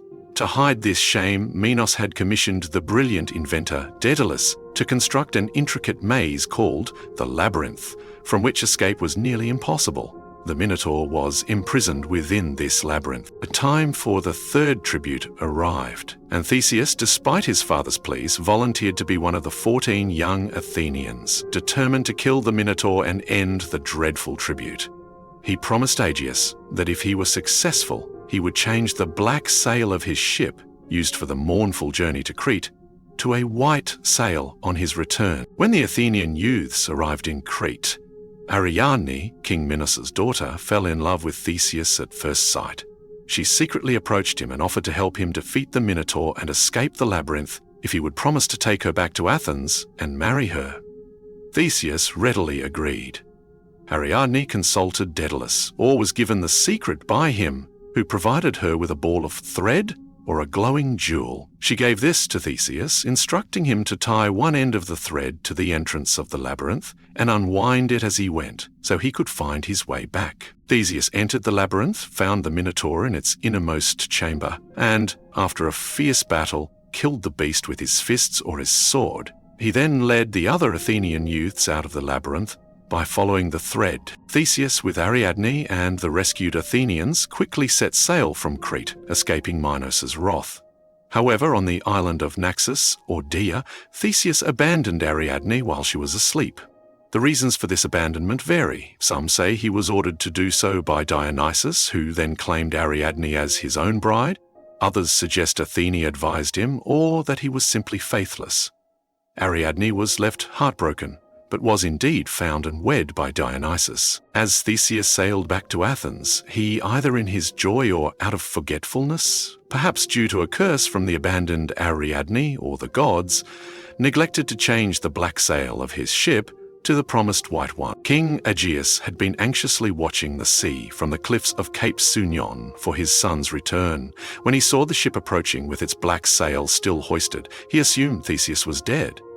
Overcome with grief, just as the oracle had warned, he threw himself from the cliffs into the sea, which was thereafter named the Aegean Sea in his memory. Theseus arrived to find Athens mourning its king, and he became the new ruler, his triumph tragically marred by his father's death. As king of Athens, Theseus was credited with many important political and social reforms. His most significant achievement was the synotheism, the unification of the various scattered towns and villages of Attica into a single Athenian state, with Athens as its political and administrative center. He established a common citizenship, a central council, and the Panathenaic festival as a symbol of this unity. He was seen as a wise and just ruler, a champion of the common people, and a founder of Athenian democracy, though these attributions are often anachronistic, projecting later ideals onto a mythical figure. Theseus's adventures did not end with his ascension to the throne. He participated in the Caledonian boar hunt. He also undertook an expedition against the Amazons, either alone or with Heracles. He abducted the Amazon queen Antiope, or Hippolyta in some versions, leading to confusion with Heracles' labor, which provoked the Amazons to invade Attica. The subsequent war, the Amazonomachy, ended with an Athenian victory, though Antiope was killed in the fighting. She bore Theseus a son, Hippolytus. Theseus formed a close friendship with Pirithous, king of the Lapithes. Their bond was legendary. Together they fought against the centaurs at Pirithous' wedding feast, the Titanomachy. Later, the two friends, both widowed, made a pact to marry daughters of Zeus.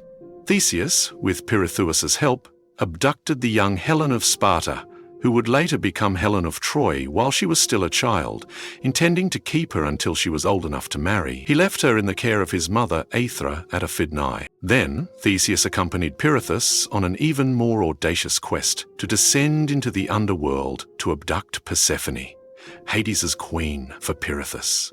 Hades, feigning hospitality, invited them to sit on a stone bench, or the chair of forgetfulness, from which they found themselves unable to rise, trapped in the realm of the dead. Heracles, during his 12th labor to capture Cerberus, later descended into the underworld and managed to free Theseus, but Pirithous remained trapped for eternity. While Theseus was trapped in the underworld, or during his absence with Helen, conditions in Athens deteriorated. Menestheus, a descendant of Erechtheus, usurped the throne. Helen's brothers, the Dioscuri, Castor and Pollux, invaded Attica to rescue their sister and placed Menestheus in power. Aethra was taken captive and became Helen's handmaiden. When Theseus returned to Athens, he found he had lost the support of his people. He was driven into exile and sailed to the island of Skyros, seeking refuge with King Lycomedes, whom he believed to be a friend or kinsman. However, Lycomedes, either fearing Theseus's fame, coveting his lands, or bribed by Menestheus, treacherously led Theseus to a high cliff on the pretense of showing him his lands, and then pushed him to his death. For many years, Theseus's memory was neglected. However, much later, after the Persian Wars, the oracle at Delphi instructed the Athenians to recover his bones and bring them back to Athens for honorable burial. The Athenian general Cimon in the 5th century BC found a large coffin on Syros containing the remains of a giant man with a bronze spearhead and sword. Believing these to be the bones of Theseus, he brought them back to Athens in triumph. A magnificent tomb, the Theseion, was built to house them, and Theseus was thereafter revered as a great national hero and founder of the city. In the tapestry of the heroic age, few sagas capture the spirit of adventure, the assembly of legendary champions, and the perilous allure of a distant magical prize, quite like the quest for the Golden Fleece. At the heart of this epic voyage stood Jason, a hero whose claim to a throne set in motion a chain of events that would lead him and his band of heroes, the Argonauts, to the very edge of the known world. The story begins in Iolcus, a kingdom in Thessaly. Aeson, the rightful king, was overthrown by his ambitious half-brother, Peleus. Peleus seized the throne, and Aeson, fearing for the life of his infant son Jason, sent the child away to be raised in secret by the wise centaur Chiron on Mount Pelion.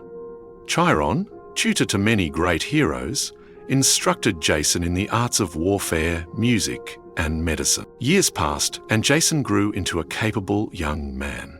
Aware of his heritage and his uncle's treachery, he resolved to return to Iolcus to reclaim his rightful throne. Peleus, meanwhile, lived in uneasy possession of the throne.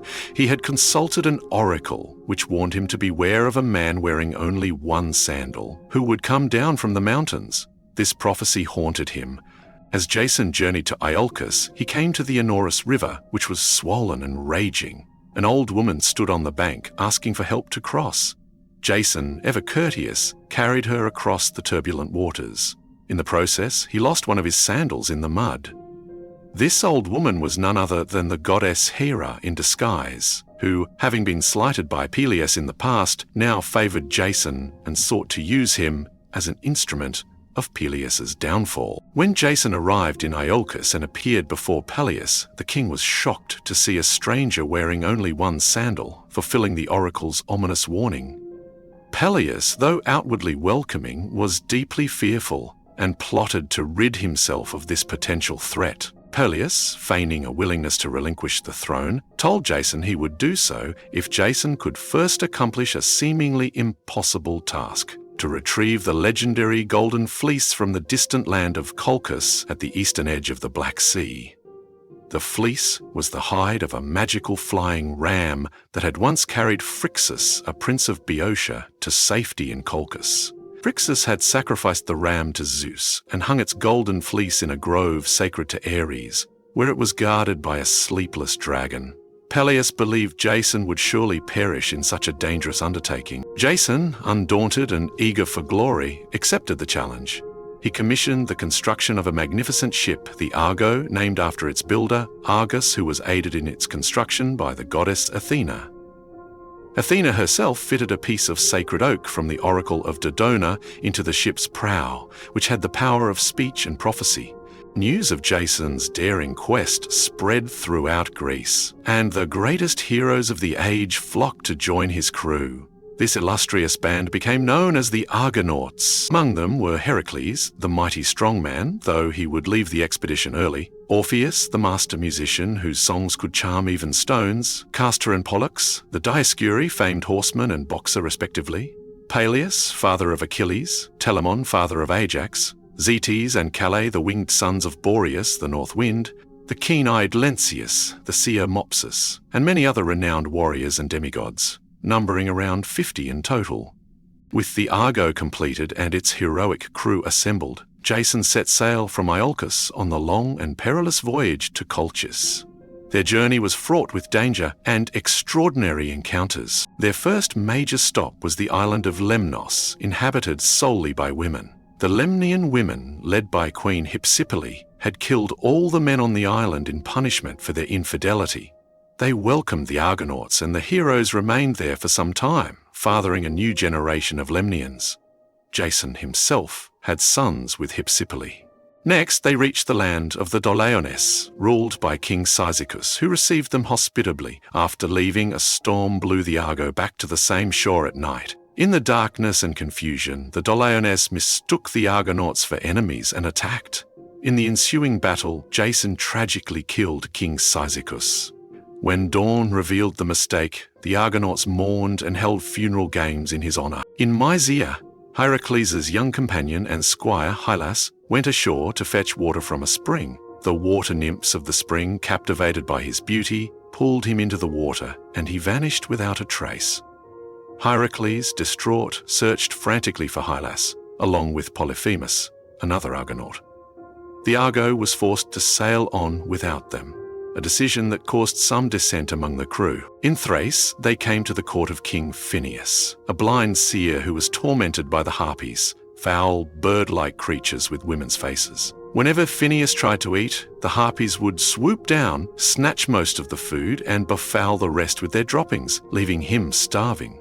Zetes and Calais, the winged sons of Boreas, pursued the Harpies, driving them far away and freeing Phineus from his curse. In gratitude, Phineus gave the Argonauts crucial advice for the rest of their journey, including how to navigate the Symplegades. The Symplegades, or clashing rocks, were two enormous mobile cliffs that guarded the entrance to the Black Sea. They would crash together, crushing any ship that attempted to pass between them. Following Phineus' advice, Jason released a dove, which flew between the rocks The rocks clashed, clipping only the dove's tail feathers. As the rocks recoiled, the Argo with the crew rowing at full strength managed to dash through just before they crashed together again. From that day forward, the Symplegades remained fixed and no longer posed a threat to sailors. After many other adventures, the Argonauts finally reached Colchis, the land ruled by King Aeetes, son of Helios, the sun god, and brother to the sorceress Circe.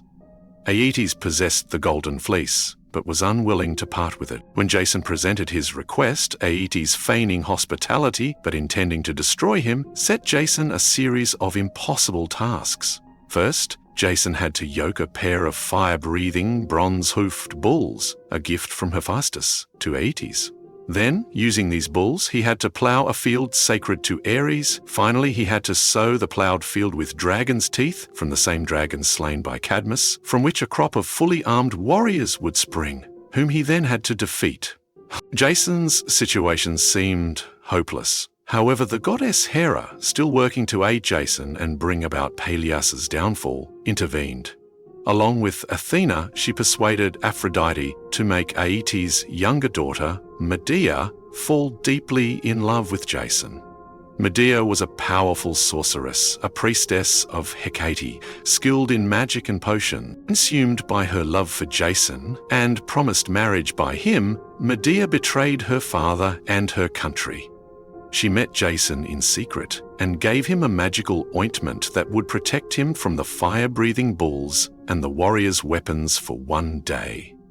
She also advised him on how to defeat the earth-born warriors by throwing a stone among them, causing them to fight and kill each other, just as Cadmus had done. With Medea's aid, Jason successfully yoked the fire-breathing bulls, plowed the field, and sowed the dragon's teeth. When the army of warriors sprang from the earth, he threw the stone as instructed, and they turned on one another, slaughtering themselves until none remained. Despite Jason's success, King Aeetes had no intention of giving up the Golden Fleece and plotted to kill the Argonauts. Medea, learning of her father's treachery, warned Jason. She led him by night to the sacred grove where the fleece was hung, guarded by the sleepless dragon. Medea used her magic, either by sprinkling potent herbs or by chanting spells, to lull the dragon to sleep. Jason then seized the gleaming golden fleece from the oak tree. With the fleece secured, Jason, Medea, and the Argonauts fled Colchis, making for the Argo. Medea's younger brother, Apsyrtus, pursued them, either on his own ship or taken aboard the Argo by Medea. To slow down Aeetes' pursuit, Medea committed a horrific act. She killed her brother Apsyrtus, dismembered his body, and scattered his limbs into the sea. Aeetes, forced to stop and gather his son's remains for burial, was delayed, allowing the Argo to escape. This brutal act would later bring divine retribution upon Jason and Medea. The return journey of the Argonauts was as long and perilous as their voyage out, filled with mythical encounters and divine interventions, though the exact route varies in different accounts. They were pursued by the Colchian fleet. To be purified for the murder of Apsyrtus, they visited Medea's aunt, the sorceress Circe, who performed the necessary rites but was horrified by their deed. They navigated past the island of the Sirens, whose enchanting songs lured sailors to their deaths. Orpheus played his lyre even more beautifully, drowning out the Sirens' fatal song and saving the crew. Though one Argonaut, Butes, leapt overboard but was saved by Aphrodite. They had to pass between Scylla, a multi-headed sea monster that snatched sailors from their ships, and Charybdis, a monstrous whirlpool. Guided by Thetis and the Nereids, at Hera's request, they managed to navigate this deadly strait. They encountered Talos, the giant bronze automaton who guarded the island of Crete, hurling boulders at approaching ships. Medea, using her magic, or by trickery, caused Talos's destruction by removing the bronze nail that sealed his single vein of ichor, divine blood, causing him to bleed out. After years of wandering, the Argo finally returned to Iolcus. Jason presented the Golden Fleece to Peleus, but the usurper still refused to relinquish the throne. Medea, still deeply in love with Jason and skilled in ruthless magic, devised a plan to eliminate Peleus. She demonstrated her powers to Peleus's daughters by cutting up an old ram, boiling its pieces in a cauldron with magic herbs, and then bringing forth a young lamb, seemingly rejuvenating the animal. She convinced Peleus's daughters that they could do the same for their aging father. Eager to restore their father's youth, they cut Peleus into pieces and boiled him in a cauldron. But Medea deliberately withheld the correct magic herbs, and Peleus died a gruesome death at the hands of his own children. Despite Peleus's death, Jason did not become king of Iolcus. Acastos, Peleus's son, horrified by his father's murder, drove Jason and Medea into exile. Jason and Medea settled in Corinth, where they lived for some years and had several children. However, Jason eventually grew tired of Medea, or sought a more politically advantageous alliance. He decided to marry Creusa, also called Glauca, the daughter of Creon, king of Corinth. Medea, consumed by a furious jealousy and a sense of betrayal after all she had sacrificed for Jason, enacted a terrible revenge. She sent Creusa a poisoned wedding gift, a beautiful coronet and robe. When Creusa put them on, they burst into flame, consuming her and her father Creon, who tried to save her. To inflict the ultimate pain on Jason, Medea then killed her own children by him. She escaped Corinth in a chariot drawn by winged dragons, a gift from her grandfather Helios, leaving Jason a broken man. Jason's own end was ignoble and lonely. Years later, as an old man, he returned to Iolcus, or wandered near the decaying hulk of the Argo, which had been beached and dedicated to Poseidon. According to one tradition, he was sleeping beneath the stern of the ship when a rotten timber fell and killed him. Another version says he killed himself in despair. His heroic quest for the Golden Fleece, which began with such promise and assembled so many heroes, ultimately led to a life of tragedy, betrayal, and a desolate end. A stark reminder of the fickle nature of fate and the perilous consequences of ambition and broken vows in the heroic age. While Athens forged its destiny under heroes like Theseus, another great city of ancient Greece, Thebes, founded by Cadmus, became the stage for a series of interconnected tragedies so profound and devastating that they have resonated through millennia. The Theban Cycle is a dark tapestry, woven with threads of prophecy, patricide, incest, fraternal hatred, and the relentless, inescapable power of fate. It is a saga that explores the darkest corners of human nature and the terrifying consequences of ancestral curses. The woes of Thebes can be traced back to Laius, a descendant of Cadmus and king of Thebes. As a young man, while in exile and enjoying the hospitality of King Pelops of Pisa, the same Pelops of the cursed lineage, Laius committed a grievous offense against the sacred laws of hospitality and against a youth. He abducted and, in some versions, raped Pelops's beautiful young son, Chrysippus. Pelops, or Chrysippus himself before dying, uttered a terrible curse upon Laius that he should be killed by his own son, or that his lineage would be destroyed by his own offspring. Later, Laius married Jocasta, also called Epicasta. For many years they remained childless. Desiring an heir, Laius consulted the oracle of Apollo at Delphi. The oracle gave him a chilling warning. Do not sow a furrow of children against the will of the gods, for if you beget a son, that offspring will kill you, and your entire house will wade through blood. Laius, terrified, resolved to have no children with Jocasta. However, one night under the influence of wine, he lay with her and she conceived a son. The curse was set in motion. The child born to Laius and Jocasta was Oedipus, a name that would become synonymous with tragic fate. To avert the prophecy, when the infant was born, Laius ordered that his ankles be pierced and pinned together, hence the name Oedipus, meaning swollen foot, and that he be exposed on Mount Kithaeron to die. The shepherd tasked with this grim duty, however, took pity on the baby. Instead of leaving him to perish, he gave the infant to another shepherd, a servant of King Polybus and Queen Merope of Corinth, who were childless. Polybus and Merope adopted the boy and raised him as their own son and heir, never revealing his true origins. Oedipus grew up in Corinth, believing Polybus and Merope to be his biological parents. One day, at a banquet, a drunken companion taunted Oedipus, claiming he was not Polybus's true son. Disturbed by this, Oedipus questioned Polybus and Merope, but they evaded his questions. Seeking the truth, Oedipus traveled to Delphi to consult the oracle of Apollo. The oracle did not answer his question about his parentage. Instead, it delivered a horrifying prophecy that he was fated to kill his father and marry his mother. Appalled and determined to prevent such abominations, Oedipus resolved never to return to Corinth, believing Polybus and Merope to be the parents mentioned in the prophecy. He turned his back on his supposed home and set out on the road, unknowingly heading towards Thebes, his actual birthplace. As Oedipus journeyed, he came to a narrow place where three roads met, a place called the Cleft Way. There, he encountered a chariot carrying an older nobleman, accompanied by heralds and attendants.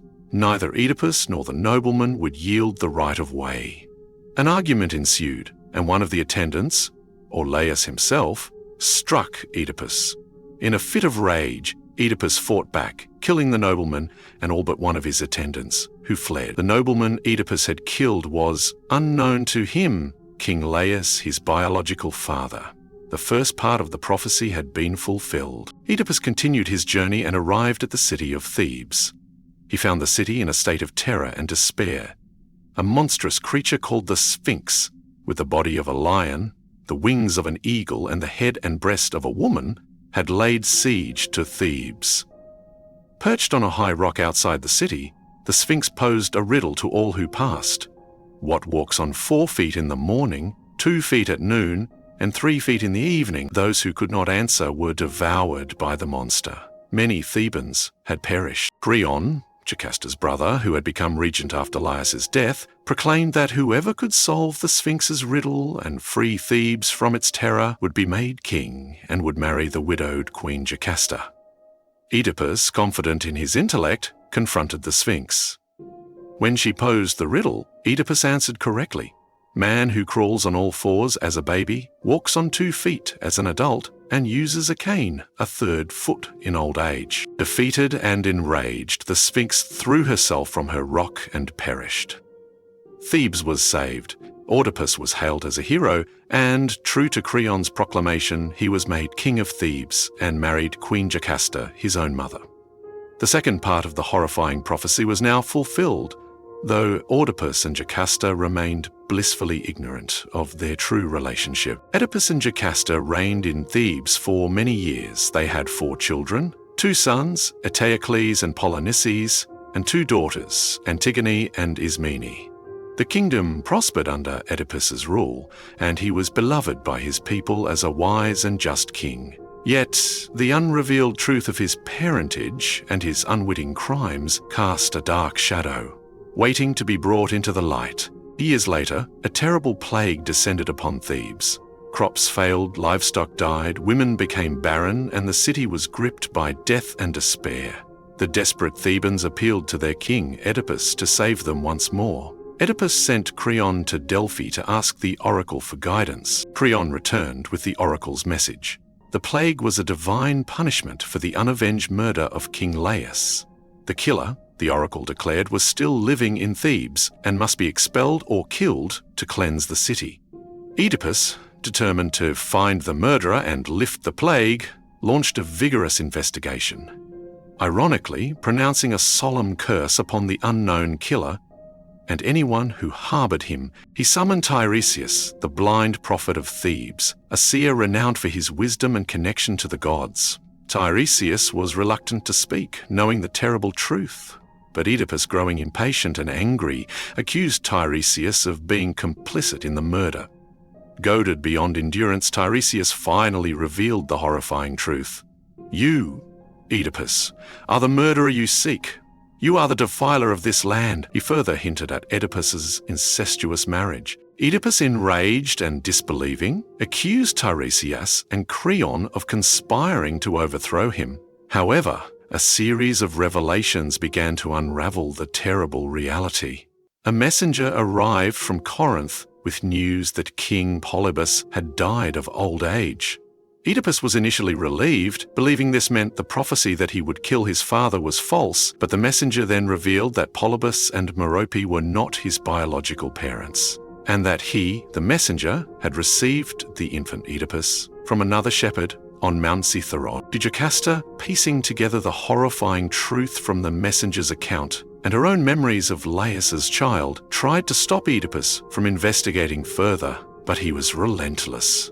The old shepherd who had been given the infant Laius and had witnessed Laius's murder at the crossroads was summoned. Under duress, he confessed everything. The full, unbearable truth was revealed. Oedipus had indeed killed his father Laius and married his mother Jocasta. Upon realizing the abomination, Jocasta fled to the palace and hanged herself. Oedipus, in an agony of despair and self-loathing, rushed into her chambers, found her dead, and took the golden brooches from her robe, using them to stab out his own eyes, blinding himself so he would no longer have to behold the horrors his actions had wrought or face his children. Blinded and disgraced, Oedipus was eventually exiled from Thebes. Some accounts say his sons, Eteocles and Polynices, drove him out. He wandered as a beggar, accompanied only by his devoted daughter Antigone, and sometimes Ismene. He eventually found refuge at Colonus, near Athens, under the protection of King Theseus. There, in a sacred grove of the Eumenides, the kindly ones, formerly the Furies, he finally found peace and a mysterious, divinely ordained death, his body vanishing from the earth, becoming a protective spirit for Athens. The curse on the house of Laius did not end with Oedipus. It passed on to his sons, Eteocles and Polynices. Before his exile, or during it, Oedipus, feeling betrayed or disrespected by his sons, who either failed to support him or actively sought his banishment, laid a bitter curse upon them, that they would divide their inheritance by the sword, and that they would die by each other's hand. After Oedipus's departure, Eteocles and Polynices initially agreed to share the kingship of Thebes, ruling in alternate years. Eteocles, being the elder, or, as usual by drawing lots, ruled first. However, when Eteocles' year of rule was over, he refused to step down and relinquish the throne to Polynices. Driven by ambition and perhaps a belief in his own right to rule, Eteocles broke the agreement and drove Polynices into exile. Polynices, burning with resentment and a desire for vengeance and his rightful inheritance, sought allies to help him reclaim the throne of Thebes. Polynices found refuge in Argos, at the court of King Adrastus. There he gathered a coalition of 7 renowned heroes to lead an army against Thebes. This campaign became known as the War of the Seven against Thebes. The 7 champions who marched against Thebes were Adrastus, king of Argos, Polynices himself, Tydeus, an exiled Caledonian prince of ferocious valor, Capaneus, a giant of a man, boastful and impious, Hippomedon, another Argive hero, Parthiopæus, the youthful and handsome son of Atalanta, and Amphiaraus, a seer and warrior who foresaw his own death in the campaign and joined reluctantly. Amphiaraus, knowing the expedition was doomed, initially refused to join. However, Polynices knew that Amphiaraus was married to Eriphyle, Adrastus' sister, and that Amphiaraus had once sworn an oath to let Eriphyle decide any dispute between himself and Adrastus. Polynices bribed Eriphyle with the cursed necklace of Harmonia, the same divine necklace given at Cadmus's wedding, which brought misfortune to its owners. To persuade Amphiaraus to go to war, Eriphyle, coveting the beautiful necklace, compelled her husband to join the doomed assault. Amphiaraus went, but not before instructing his sons to avenge his inevitable death by killing Eriphyle. The Argive army laid siege to Thebes, with each of the 7 champions attacking one of the city's 7 gates. The Thebans, led by Eteocles and Creon, mounted a desperate defense. The seer Tiresias prophesied that Thebes would only be saved if a descendant of the Spartoi, the Son men, willingly sacrificed himself. Creon's son, Menopiscius, hearing this, nobly killed himself before one of the gates, ensuring Thebes' eventual, though costly, victory. And the battles were fierce and bloody. Capaneus, boasting that not even Zeus's lightning could stop him from scaling the walls, was struck down by a thunderbolt from the enraged god. Tydeus, though mortally wounded, almost achieved immortality when Athene offered him a divine elixir. But Amphiaraus, hating Tydeus, threw the freshly severed head of a Theban warrior to him, and Tydeus, in a savage act, began to eat the brains, disgusting Athena so much that she withdrew her aid. Finally, to spare further bloodshed, it was decided that the conflict should be settled by single combat between the two warring brothers, Eteocles and Polynices. They fought with bitter hatred, and in the ensuing duel they mortally wounded each other, fulfilling their father Oedipus's curse. Both brothers died. With their leaders gone, the Argive army was routed, and all the champions except Adrastus, who escaped on his divine horse Arion, were killed. Amphiaraus, as he fled, was swallowed by the earth, which Zeus opened with a thunderbolt, allowing him to descend alive to the underworld. With Eteocles and Polynices dead, Creon, as Jocasta's brother and the closest male relative, once again became king of Thebes. His first act was to deal with the aftermath of the war. Creon decreed that Eteocles, who had died defending his city, should be buried with full honors. However, he declared Polynices a traitor for having brought a foreign army against his homeland, and ordered that his body be left unburied, to be devoured by dogs and birds, denying him the sacred funeral rites necessary for peace in the afterlife. Anyone who dared to defy this edict would be put to death. Antigone, sister to Eteocles and Polynices, was horrified by Creon's decree. She believed that the unwritten laws of the gods, which demanded proper burial for all the dead, superseded the laws of any mortal king. Driven by familiar love and her strong sense of religious duty, Antigone resolved to defy Creon and bury her brother Polynices, even if it meant her own death. She secretly went to the battlefield and sprinkled dust on Polynices' corpse, performing symbolic burial rites. Antigone was caught by Creon's guards and brought before him. She did not deny her actions, boldly asserting that she had obeyed the higher laws of the gods rather than Creon's unjust decree. Creon, rigid and authoritarian, refused to back down, fearing that leniency would be seen as weakness. Despite the pleas of his son Haemon, who was betrothed to Antigone, Creon condemned her to be sealed alive in a stone tomb. Ismene, Antigone's sister, who had initially been too afraid to help, now offered to share Antigone's fate. But Antigone rejected her. Tiresias, the blind prophet, warned Creon that the gods were angered by his actions, leaving Polynices unburied and entombing a living person, and that he would suffer terrible consequences if he did not relent. Creon, initially scornful, eventually became fearful and rushed to release Antigone and bury Polynices. But he was too late. Antigone had hanged herself in her tomb.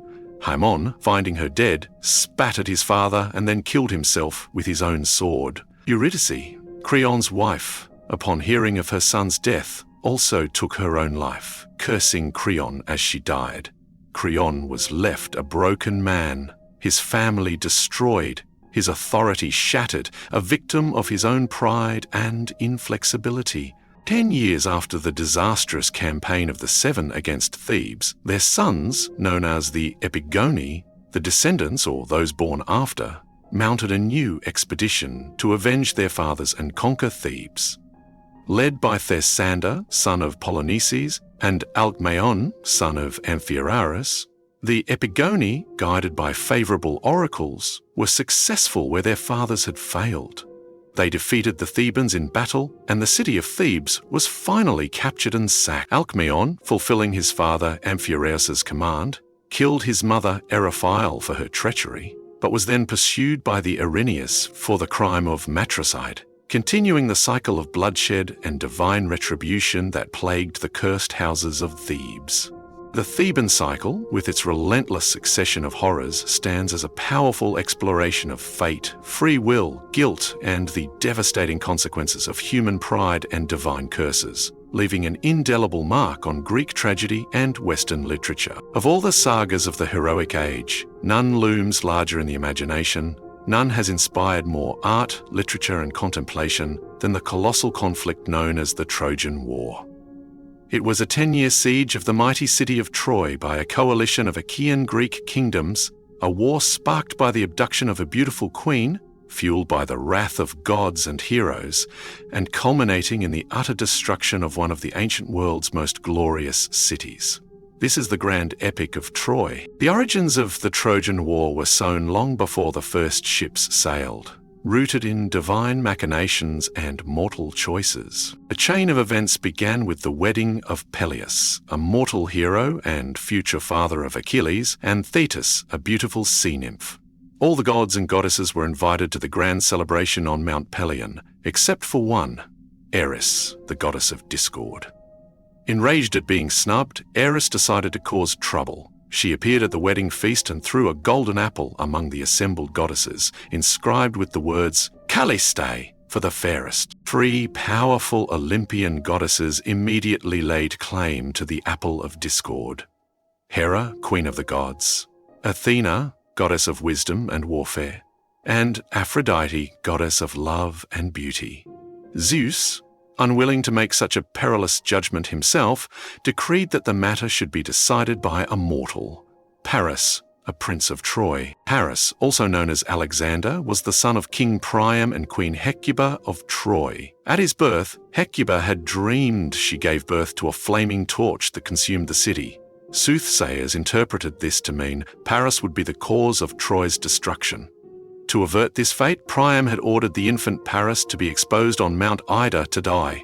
However, he was found and raised by shepherds, growing into an exceptionally handsome young man. Unaware of his royal lineage, the 3 goddesses appeared before Paris on Mount Ida, each offering him a bribe in return for being chosen as the fairest. Hera offered him dominion over all of Asia and Europe, vast political power. Athene offered him wisdom and victory in battle, supreme military glory. Aphrodite, however, offered him the most beautiful mortal woman in the world as his wife.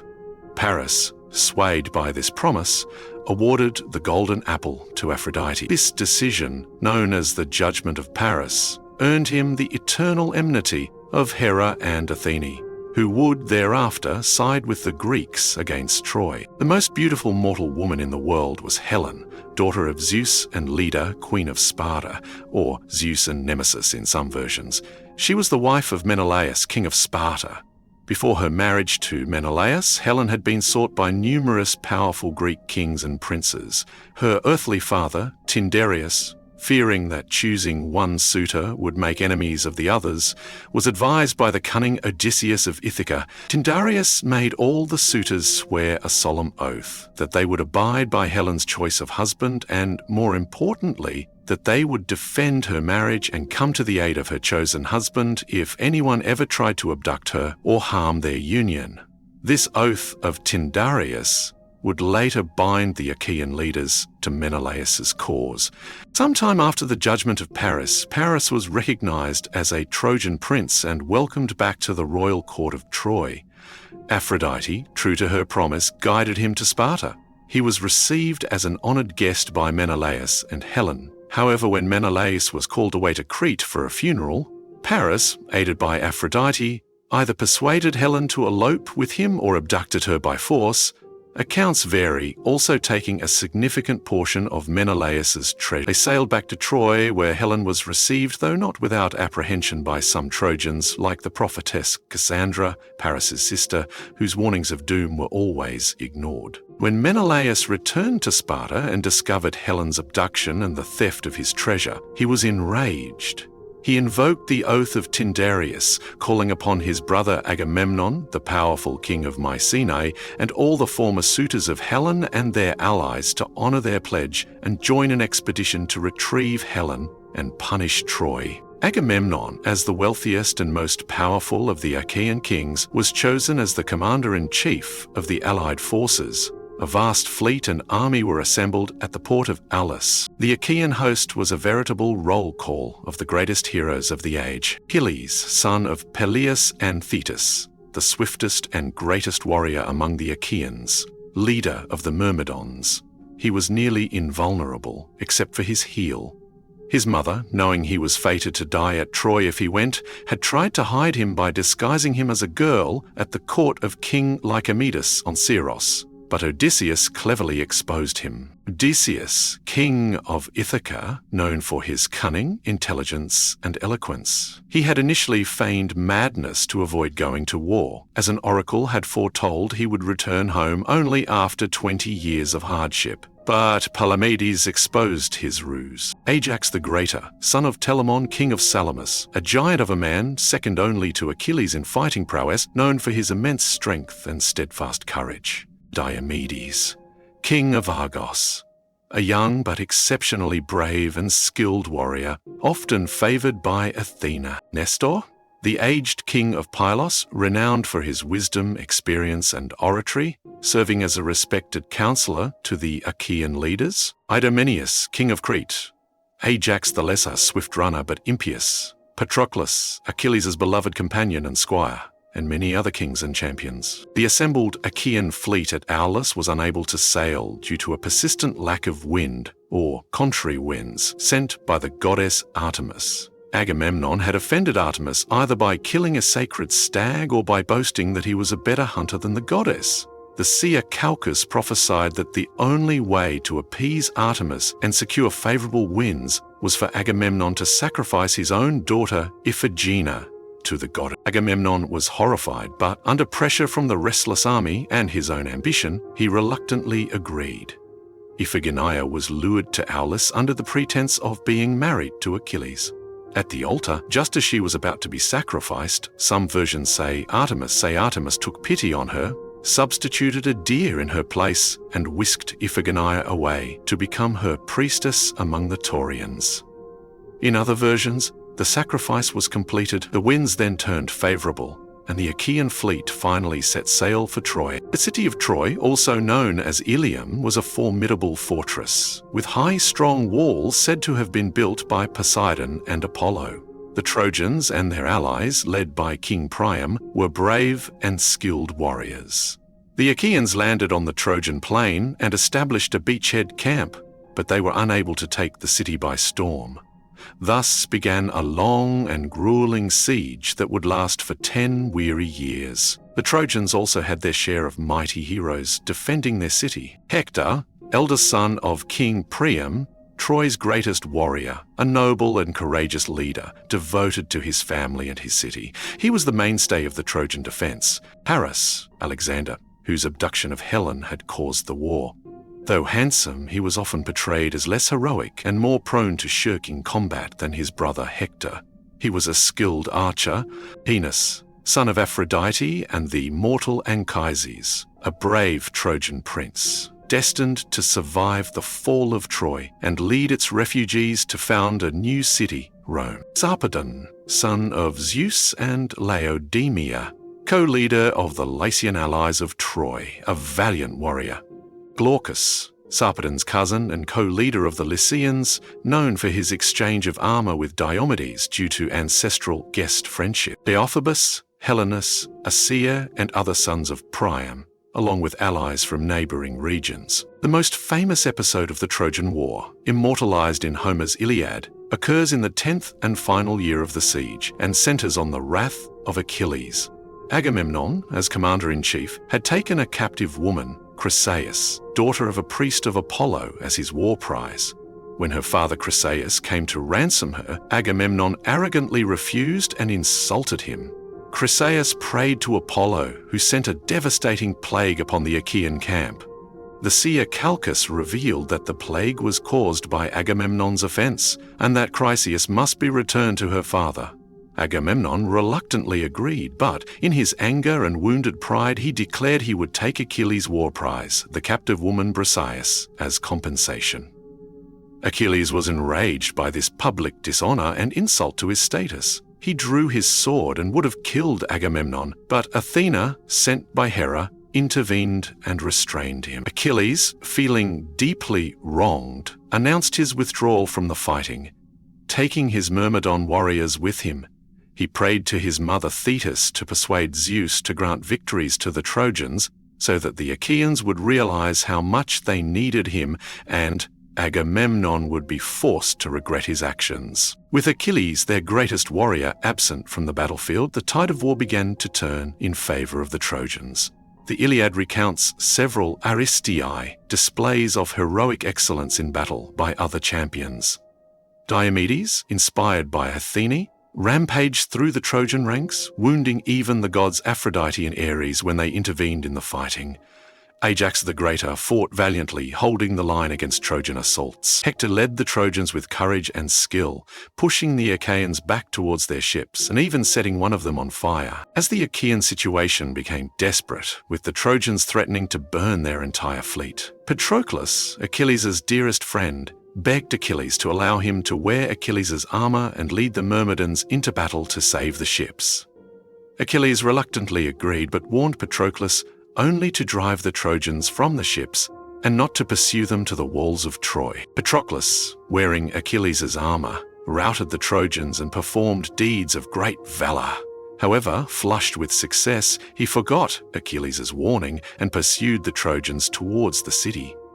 He was first wounded by Apollo, who stunned him and stripped him of Achilles' armor, then by Euphorbus, and finally killed by Hector, who claimed Achilles' armor as his own. When news of Patroclus' death reached Achilles, he was overcome with grief and rage. His desire for vengeance against Hector outweighed all other considerations. His mother, Thetis, arranged for the smith god Hephaestus to forge him a new, magnificent suit of armor, including a famous shield, intricately decorated with scenes of life and war.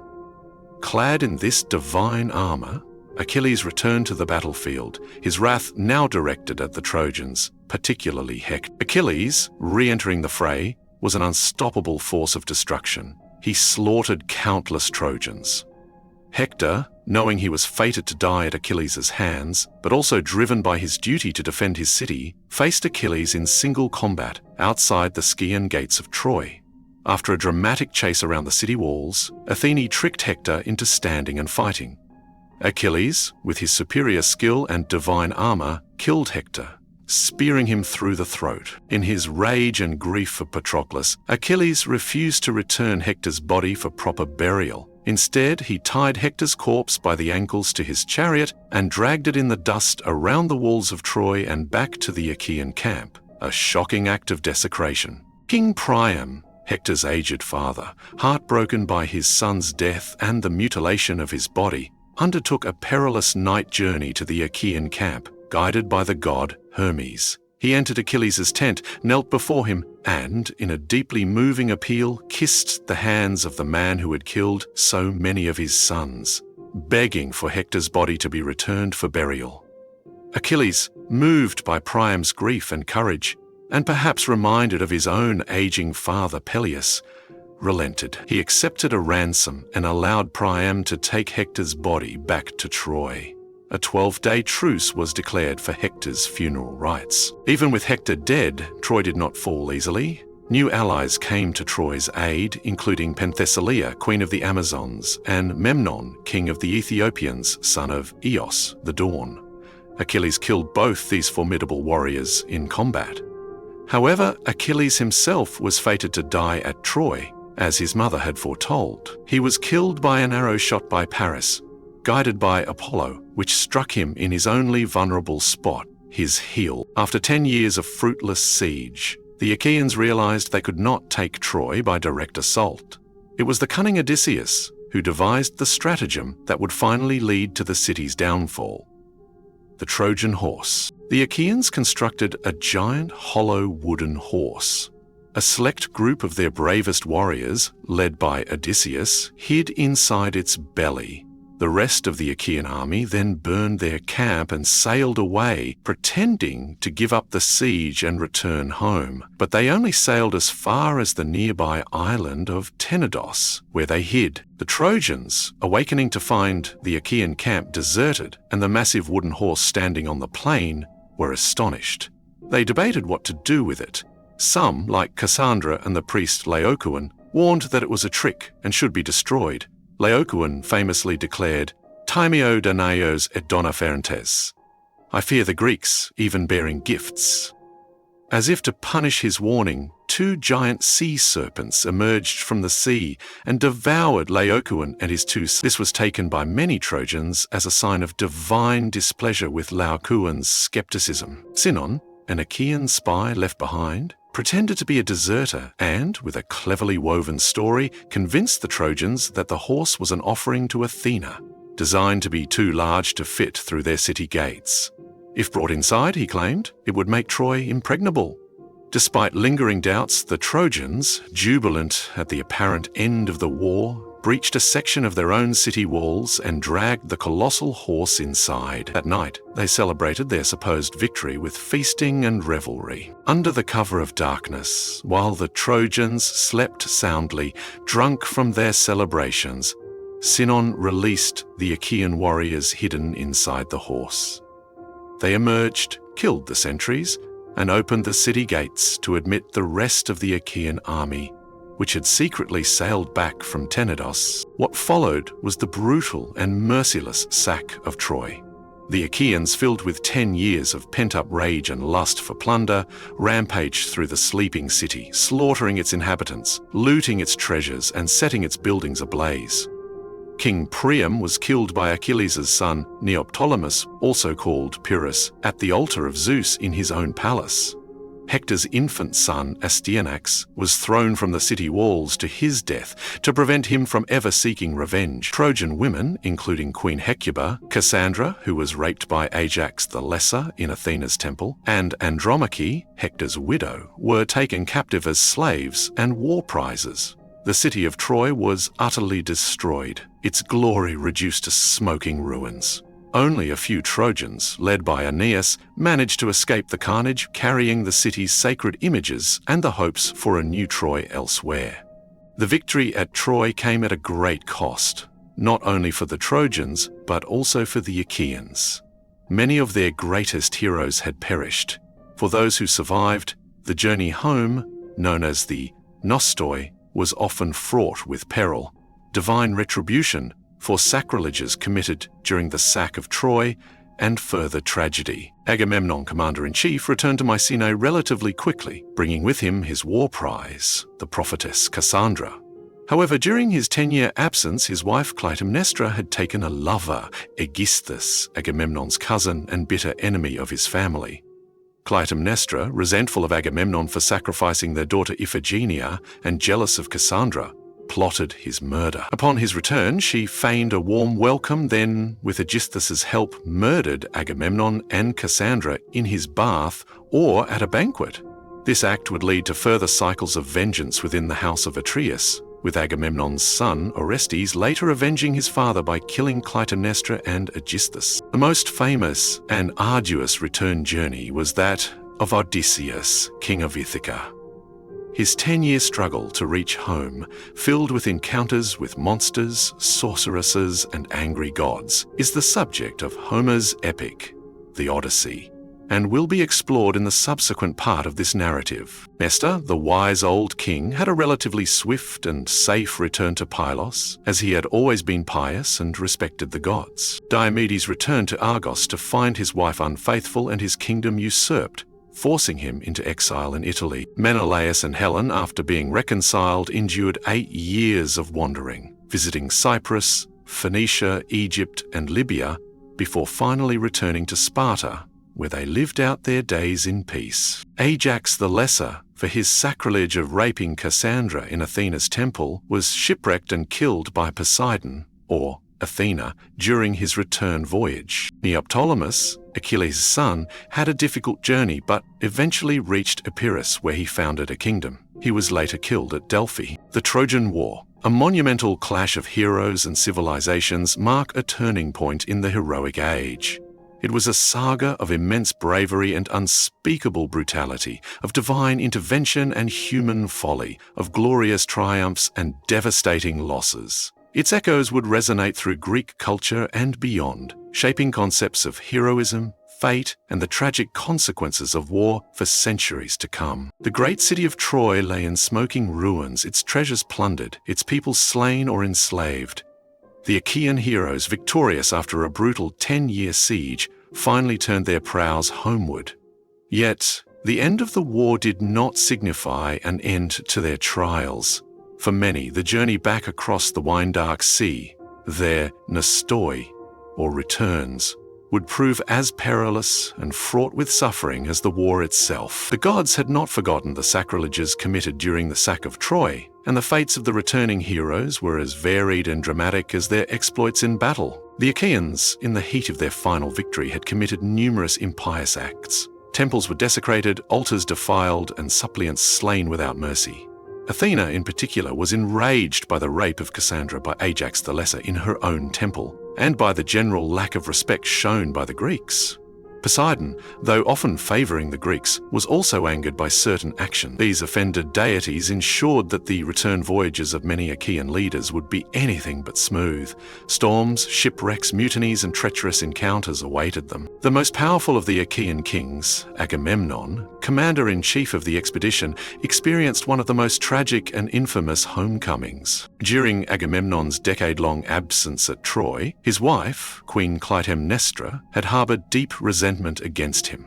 The sacrifice of their daughter Iphigenia at Aulis, a deed Agamemnon performed to enable the fleet to sail, was a wound that never healed. Furthermore, Clytemnestra herself was a formidable and independent woman, not content to simply wait. She had taken a lover, Aegisthus, Agamemnon's cousin. Aegisthus was the sole surviving son of Thyestes, who had been horrifically wronged by Agamemnon's father, Atreus, in the ongoing blood feud of their cursed house. Aegisthus saw an opportunity for revenge and power. Agamemnon sailed home relatively quickly, his ships laden with spoils, and with him his war prize, the Trojan prophetess Cassandra, who was fated never to be believed but always to speak the truth. As they approached Mycenae, Cassandra was seized with terrifying visions of the bloodshed to come, foreseeing her own death and Agamemnon. Clytemnestra, with Aegisthus, had meticulously planned Agamemnon's murder. She greeted him with false displays of love and loyalty, spreading luxurious purple tapestries for him to walk upon, an act of hubris, as such honours were usually reserved for the gods. She lured him into the palace. Then, as Agamemnon was unarmed and vulnerable in his bath, or entangled in a specially designed net-like robe at a banquet, Clytemnestra, with Aegisthus's aid, or by her own hand in some versions, struck him down with an axe or a sword. Cassandra was also brutally murdered. Clytemnestra claimed her actions were justice for Iphigenia and for Agamemnon's bringing a concubine into her home. Aegisthus seized the throne of Mycenae, ruling alongside Clytemnestra. The murder of Agamemnon would not go unavenged. His son Orestes, who had been sent away for safety, would later return, urged on by his sister Electra and the god Apollo, to kill both Clytemnestra and Aegisthus, thus fulfilling his duty to avenge his father, but also committing the grievous sin of matricide. This act would lead Orestes to be pursued by the Erinyes, Furies, until he was eventually purified through a trial in Athens, presided over by Athena, bringing a semblance of resolution to the bloody cycle of vengeance in the house of Atreus. Menelaus, whose abduction of Helen had sparked the Trojan War, had a more fortunate, though significantly delayed return. After the fall of Troy, Menelaus was reunited with Helen. Accounts vary on his initial reaction. Some say he intended to kill her for her betrayal, but her overwhelming beauty caused him to drop his sword. They were reconciled, though the nature of their future relationship is often depicted with a degree of ambiguity. Their journey home was far from direct. They were caught in storms and driven off course, spending 8 long years wandering the seas and visiting distant lands. They travelled to Cyprus, Phoenicia, and notably Egypt. In Egypt, according to some alternative traditions, like that of the poet Stesichorus and the historian Herodotus, the real Helen had been detained all along, having never actually gone to Troy. The Helen who accompanied Paris was merely a phantom, an eidolon created by the gods. In this version, Menelaus was reunited with the true Helen in Egypt. Regardless of which version is followed, their time in Egypt was significant, where they encountered the sea god Proteus, who gave Menelaus crucial information for his journey home. After their extended wanderings and adventures, Menelaus and Helen finally returned to Sparta. They resumed their rule and, according to Homer's Odyssey, were living a peaceful and prosperous life when Odysseus' son Telemachus visited them, seeking news of his father.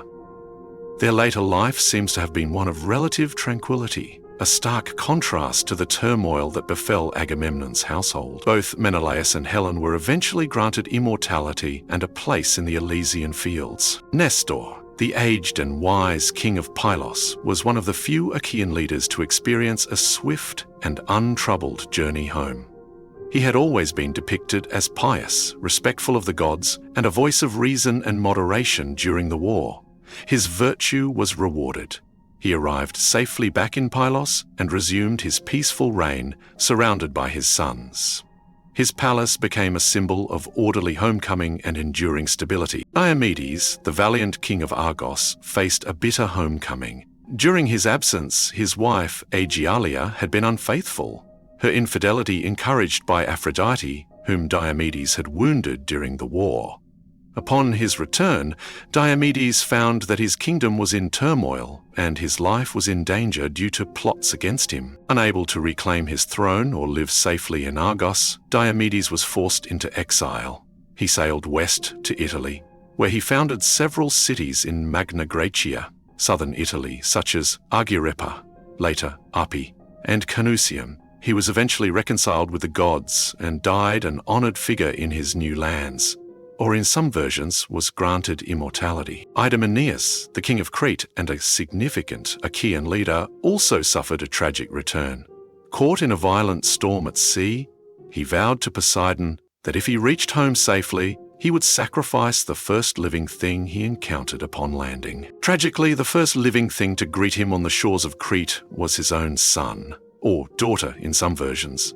Idomeneus, bound by his rash vow, either carried out the sacrifice or attempted to do so. This act horrified his people and brought a plague upon Crete. The Cretans, revolted by the sacrifice or the ensuing pestilence, drove Idomeneus into exile.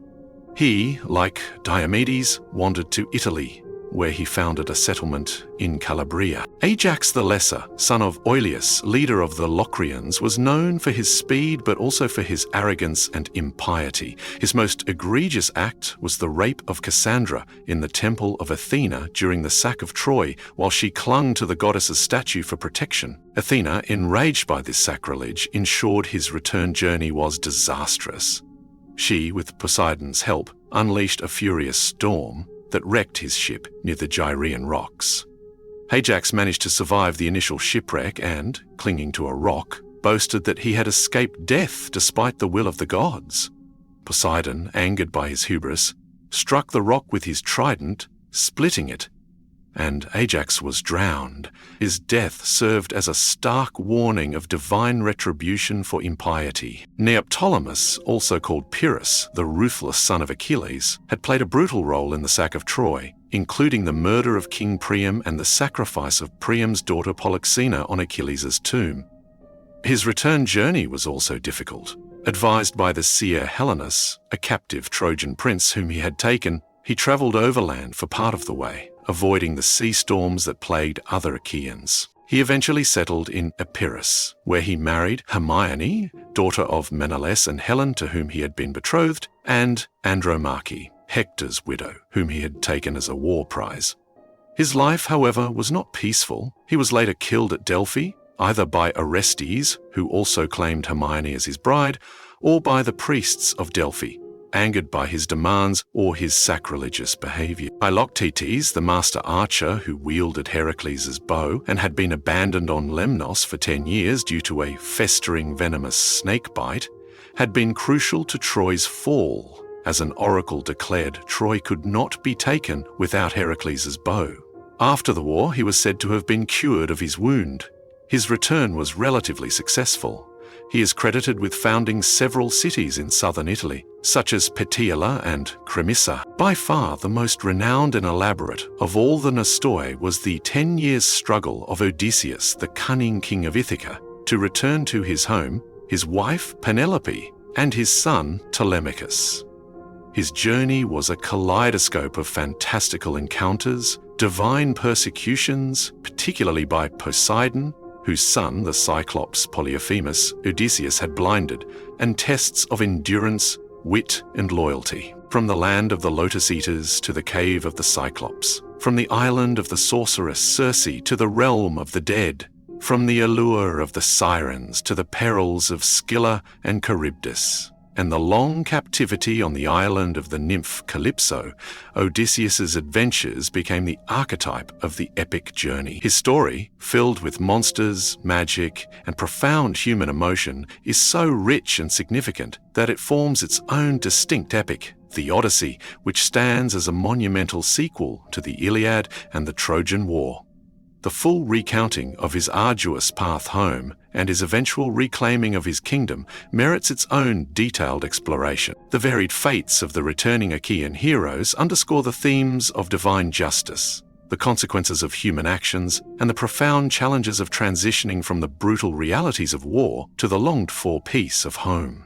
For some, home brought further tragedy, for others a hard-won peace, and for one, Odysseus, it meant an epic adventure that would define the very notion of a perilous, transformative journey. The Trojan War, with its monumental clashes and tragic homecomings, marked not only the climax, but also the effective twilight of the heroic age.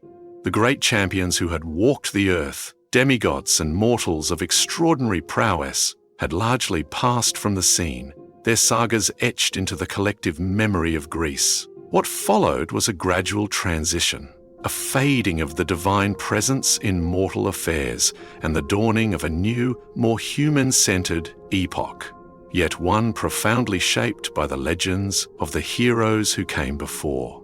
The heroes who fought at Troy and their immediate descendants who participated in events like the War of the Epigony are often considered the last great generation of heroes in the Greek mythological tradition. Figures like Achilles, Hector, Odysseus, Ajax, Diomedes, and even the sons who avenged their fathers represented the culmination of an era where mortals interacted directly with gods, possessed superhuman abilities, and undertook quests of epic proportions. Their lives were characterized by immense glory, but also by profound suffering and often tragic ends. The very scale of the Trojan War, a conflict that drew in almost every major kingdom and hero of the Achaean world, seemed to exhaust the heroic impulse.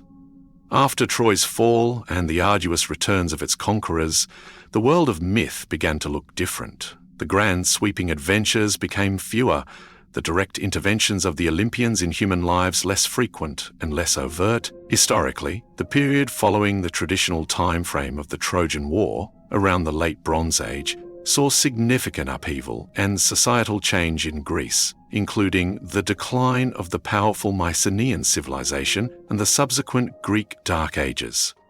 Greek myth provided its own interpretations for these shifts. One prominent mythological explanation, often linked to the end of the heroic age, is the return of the Heraclidae, or the descendants of Heracles. According to legend, after Heracles' death and apotheosis, his children, the Heraclidae, were persecuted by Eurystheus. After several generations and failed attempts, they finally returned, leading an invasion force, often identified with the Dorians, a distinct Greek-speaking people. This Dorian invasion was said to have conquered the major Mycenaean centers of the Peloponnesus, Mycenae, Sparta, Argos, displacing the existing Achaean dynasties, many of whom traced their lineage back to the heroes of the Trojan War.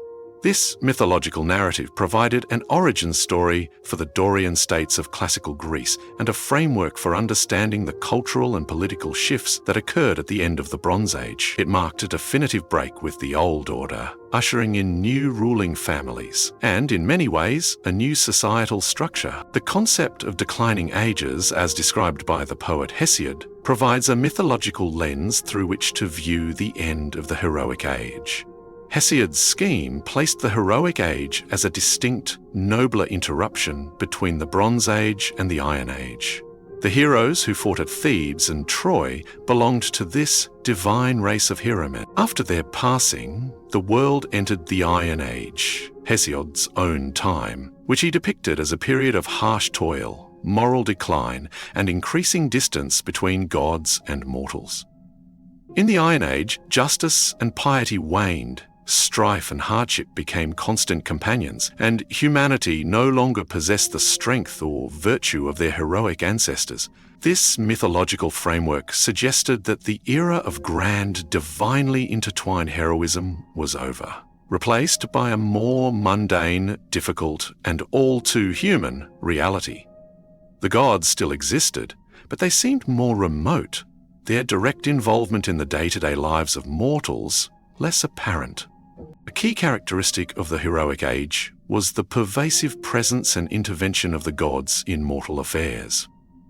Deities actively participated in battles, guided heroes, punished transgressions, and fathered demigod offspring. As the heroic age waned, this direct and often visible divine interaction diminished. While belief in the gods and their power remained central to Greek culture, the narratives began to focus more on human agency, political developments, and the challenges faced by ordinary communities rather than extraordinary individuals single-handedly battling monsters or challenging fate with divine aid. The focus shifted from the epic deeds of demigods to the historical and quasi-historical accounts of city-states, lawgivers, and philosophers. The world became, in a sense, less magical, but perhaps more relatable in human terms. Despite the end of the heroic age, its stories and characters did not disappear. Instead, they became the foundational myths of Greek civilization, and by extension, a cornerstone of Western culture. Tales of gods and heroes were preserved and transmitted for centuries through a rich oral tradition, recited by bards and storytellers. Eventually, these narratives were codified in epic poems, most famously Homer's Iliad and Odyssey, which recounted the Trojan War and Odysseus's return, and Hesiod's Theogony and Works and Days, which detailed the genealogy of the gods and the ages of man. These works provided a shared cultural heritage for all Greeks. The heroic myths provided inexhaustible source material for Greek playwrights of the classical period, such as Aeschylus, Sophocles, and Euripides. Their tragedies explored the profound ethical, moral, and existential questions raised by the myths of Oedipus, Agamemnon, Antigone, Medea, and others, examining themes of fate, free will, justice, hubris, and the human condition. The Greek philosophers also engaged with these myths, sometimes reinterpreting them, sometimes criticizing their portrayal of the gods, but always acknowledging their cultural significance. Artists, sculptors, vase painters, and others continually depicted scenes and figures from heroic legends, adorning temples, public spaces, and private homes with images that reinforced these shared stories. Many Greek city-states traced their origins, their ruling families, or their most important cults back to specific heroes or divine encounters from the heroic age. These myths helped to shape civic identity, providing a sense of shared history and divine favor. Religious festivals, rituals, and hero cults were often centered around the tombs or legendary deeds of these figures, integrating mythology deeply into the fabric of daily life and religious practice. The characters and stories of the heroic age have transcended their ancient Greek origins to become enduring archetypes and sources of universal themes that continue to resonate today. The courage of Achilles, the cunning of Odysseus, the tragic fate of Oedipus, the quest of Jason, the labors of Heracles. These narratives explore timeless aspects of human experience, the nature of heroism, the struggle against adversity, the quest for meaning, the conflict between individual desire and societal duty, the power of love and betrayal, and the inexorable hand of fate. The twilight of the heroic age was not an ending so much as a transformation. The heroes themselves may have passed into legend, their direct lineage faded, but their stories lived on, becoming a wellspring of inspiration, moral instruction, artistic expression, and cultural identity that shaped the ancient Greek world and continues to enrich and inform human understanding far beyond its shores. The echoes of their mighty deeds and tragic destinies still sound, a testament to the enduring power of myth. And that is it. If you've enjoyed this video, please consider subscribing to the Purple Files, click the like button, and drop a comment down below. More videos to come, and until then, thanks for watching.